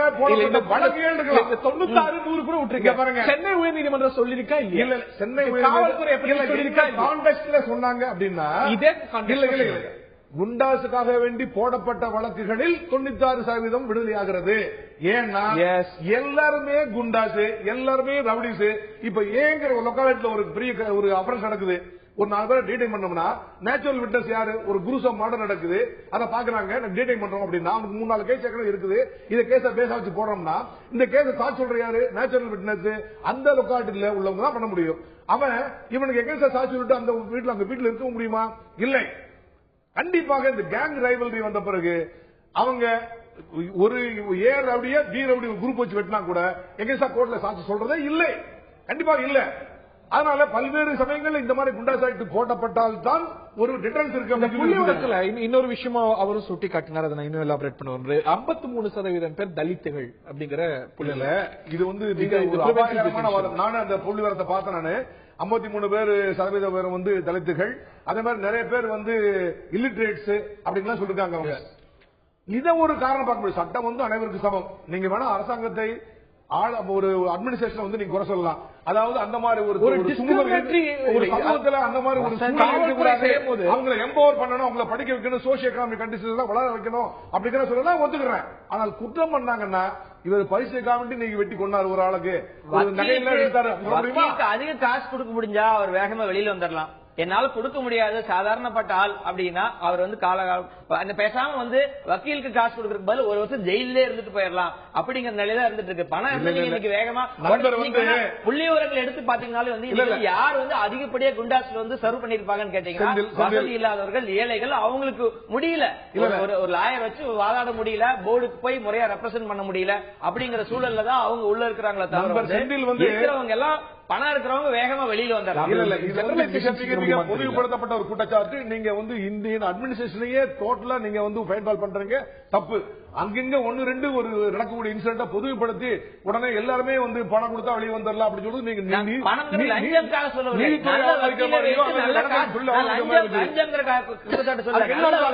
நல்ல வக்கீல் வச்சு வாதாடுறதுக்கு அவருக்கு முடியல சார். அவ்வளவு ஃபீஸ் கொடுக்க முடியல. அவருக்கு தெரிஞ்ச சாதாரண அந்த அளவுக்கு எந்த அளவுக்கு வாதாட முடியும்? இல்ல நீங்க புரிஞ்சுக்கிட்டு சரிப்படுத்த நல்ல ₹1,00,000 கொடுத்து வாதாடக்கூடிய வக்கீல் வச்சா நீங்க வேகமா வந்துடலாம். 5,000 10,000 நாள் ஃபீஸ் கொடுக்க முடியும்னா அவருக்கு வந்து தாமதம் தான் ஆகுது. ராம் ஜெத்மலானி வந்து ராம் ஜெத்மலானி வக்கீல் சுப்ரீம் கோர்ட் லெவல்ல பெரிய வக்கீல். அவரு தமிழ்நாட்டுல வந்து எத்தனை கேஸ்ல பெயில் வாங்க முடியாம போயிருக்காரு. அவரு பெயில கிடைக்கல. அவரு ஏன் பிரேமானந்தா கேஸ்ல வந்து அவர் தான் முக்கியமான அவரோட ஹிஸ்டரி எடுத்து பாருங்க. 100 கேஸ் ஆனார்னா எத்தனை கேஸ் வந்து அவருக்கு கிடைக்காம போச்சுன்னு லிஸ்ட் எடுத்து பாத்தீங்கன்னா அது கம்மியா நடக்குது. வந்தாலே பிரேமானந்தா கேஸ்ல வந்து மர்டர் கேஸ் அவர் தான் அப்பீல் ஆனாரு. டெத் சென்டென்ஸ் கொடுத்தாங்களே, அப்படித்தானே போனார் அவரு.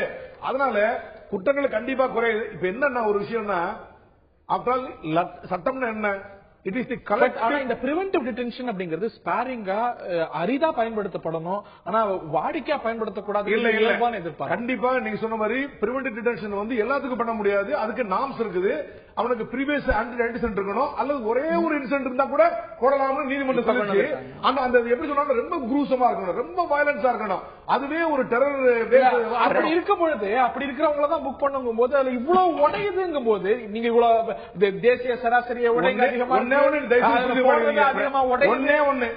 நாங்க அனுப்புற கேஸ் பிரிவென்டிவ் டிடென்ஷன் கேஸ் எல்லாமே கலெக்டர் எஸ்பி அப்ரூவ் பண்றாரு, கலெக்டர் அப்ரூவ் பண்ணாரு, போர்டு அப்ரூவ் பண்ணது, நீதிமன்றம் முதல்ல வருது. பெரும்பாலான கேஸ் நீதிமன்றம் ஒத்துக்கிறது. யாருமே nobody find fault with police. வரும்போது பல்வேறு சிச்சுவேஷன் இருக்கு. Most of the witness turned out side சம்பவம் நடக்கலங்க, எனக்கு ஒண்ணுமே தெரியலங்க, யாரோ என் புருஷனை வெட்டினாரு கொன்னாரு பார்த்தேன், இவர் இல்ல இவர் மாதிரி எனக்கு தெரியலங்க எனக்கு அப்படின்னா என்ன செய்வாங்க நீதிமன்றம்? பெரும்பாலான சம்பவங்கள் அப்படிதான். இது அப்படித்தான் கேஸ் போட்ட மக்கள் எல்லாருமே மிரட்டுறது அப்படிதான் நடந்துட்டு இருக்குது. விட்னஸ் ப்ரொடெக்ஷன் ஸ்கீம் நம்ம இல்ல சொல்லிருக்கு சார். இன்னைக்கு நீதிமன்றம் நீதியரசர் சந்துரு சொல்லியிருக்கிறாரு, ஒரே மாதிரி போட்டோ காப்பி அடிச்சு எல்லா குண்டாஸையும் ஃபைல் பண்றாங்க. ஜஸ்டிஸ் சந்துரு மிகப்பெரிய மரியாதை உண்டு, எனக்கு மிகப்பெரிய மரியாதை உண்டு. அவர் கூட நிறைய 2-3 இன்சிடென்ட்ல நான் வந்து அகேஷன்ல கலந்துரையாடு இருக்க ரொம்ப மரியாதையில உண்டு. அதுக்காக வேண்டி எடுத்த உடனே இந்த போலீஸை குறை சொல்ற மாதிரியே சில விஷயங்கள் பேசுறதெல்லாம் எனக்கு உடன்பாடு இல்லை. இல்ல தவறு அவங்க சொன்னது தவறு. எல்லாமே ஸ்டீரியோடைப் பண்ணல. இல்ல ஒரு சில வழக்குகளில் சில ஃபார்மட், சில ஃபார்ம்ஸ், இன்டிமேஷன்ஸ் எல்லாமே முதல்ல போட்டோஸ் காப்பி எடுத்து அதுல ஃபில் பண்ணப்பட்டிருக்காங்க. ஆனா வாக்குமூலம் வந்து குண்டாஸ் போட்டாத்துல இவ்வளவு பெரிய புக்லெட் கொடுப்பாங்க. உள்ள வந்து எல்லாத்தையும் இவ்வளவு பெரிய புக்லெட் கொடுக்கணும், அவ்வளவு ஸ்ட்ரிஞ்சென்ட்டா வச்சிருக்காங்க. அப்படி தெரிஞ்சுமே வந்து அதுல ஏகப்பட்ட பிழைகள் நடக்குதுன்னா அவசரம் வேகமா ஏதோ ஒரு காரணத்துக்காக இவர் உள்ள கேஸ் குக்கப் பண்றாங்க. ஒரு கேஸ் இருக்குது, இன்னும் 2 கேஸ் ஆட் பண்ணா வேகமா தூக்கி குண்டாஸ்ல போட்டுடலாம். அதுக்காக அந்த குக்கப் பண்றதுல வேகம் காமிக்கிறப்ப வந்து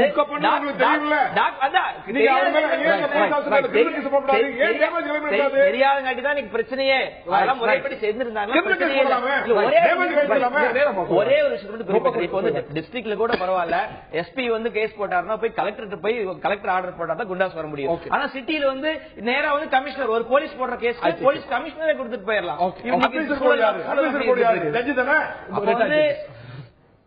ஏழைகளுக்கு வந்து இந்த மாதிரி குண்டாஸ் உள்ள போயிட்டாங்கன்னா அது நரகம்.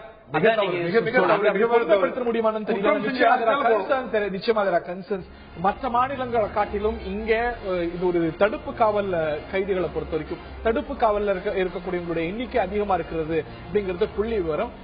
அது எண்ணிக்கையும் அதிகரித்து வருகிறது அப்படிங்கறத இந்த புள்ளி விவரம் சுட்டி காட்டக்கூடிய விஷயம். இதற்கான காரணத்தை திரு சித்தனன் விளக்கினார். அது மற்ற மாநிலங்களில் இந்த சிறப்பு சட்டங்கள் இல்லை, ஆகையினால இங்க எண்ணிக்கை அதிகமா இருக்குன்னு. ஆனால் இப்படி இந்த தடுப்பு காவல்கள்ல கூட பெரும்பாலானவை அந்த ஒரு வருடத்துக்குள்ள உடைந்து விடுகிறது, ரொம்ப பல டெக்னிக்கல் காரணங்கள் உட்பட. அப்படிங்கும் போது இது கவனத்தில் கொள்ள வேண்டியது, இது வந்து பரிசீலனைக்கு உட்பட வேண்டியது. ஏன்னா நீதிமன்றத்தில் கூட இந்த ஒரு கமெண்ட் சொல்லப்பட்டிருக்கிறது.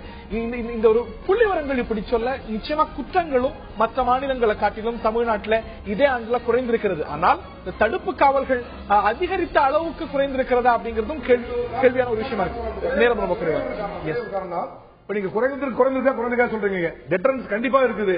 இப்போ ஒரு சில கேஸ் ஒரு ரெண்டு கூடனா கூட எத்தனை வழக்குகள் இந்த மாதிரி குண்டாசு போடுறதுனால தடுக்கப்பட்டிருக்கு நமக்கு தெரியுமா? தெரியுமா? ஃபேக்ட்ஸ் தெரியுமா? ஒரு ஆளை குண்டாசு போட்டனால ஒரு 10 மர்டர் அவாய்ட் பண்ணிருக்கணும். அது வெளியே தெரியாது நமக்கு. ரைட். இது பல கேள்விகள் எழுப்பி இருக்கிறது. இந்த நிகழ்ச்சியில பங்கு பெற்ற திரு சித்தனன் அவர்களுக்கும் திரு செந்தில் ஆறுமுகம் அவர்களுக்கும் பார்த்த நேயர்களுக்கும் நன்றி. வணக்கம்.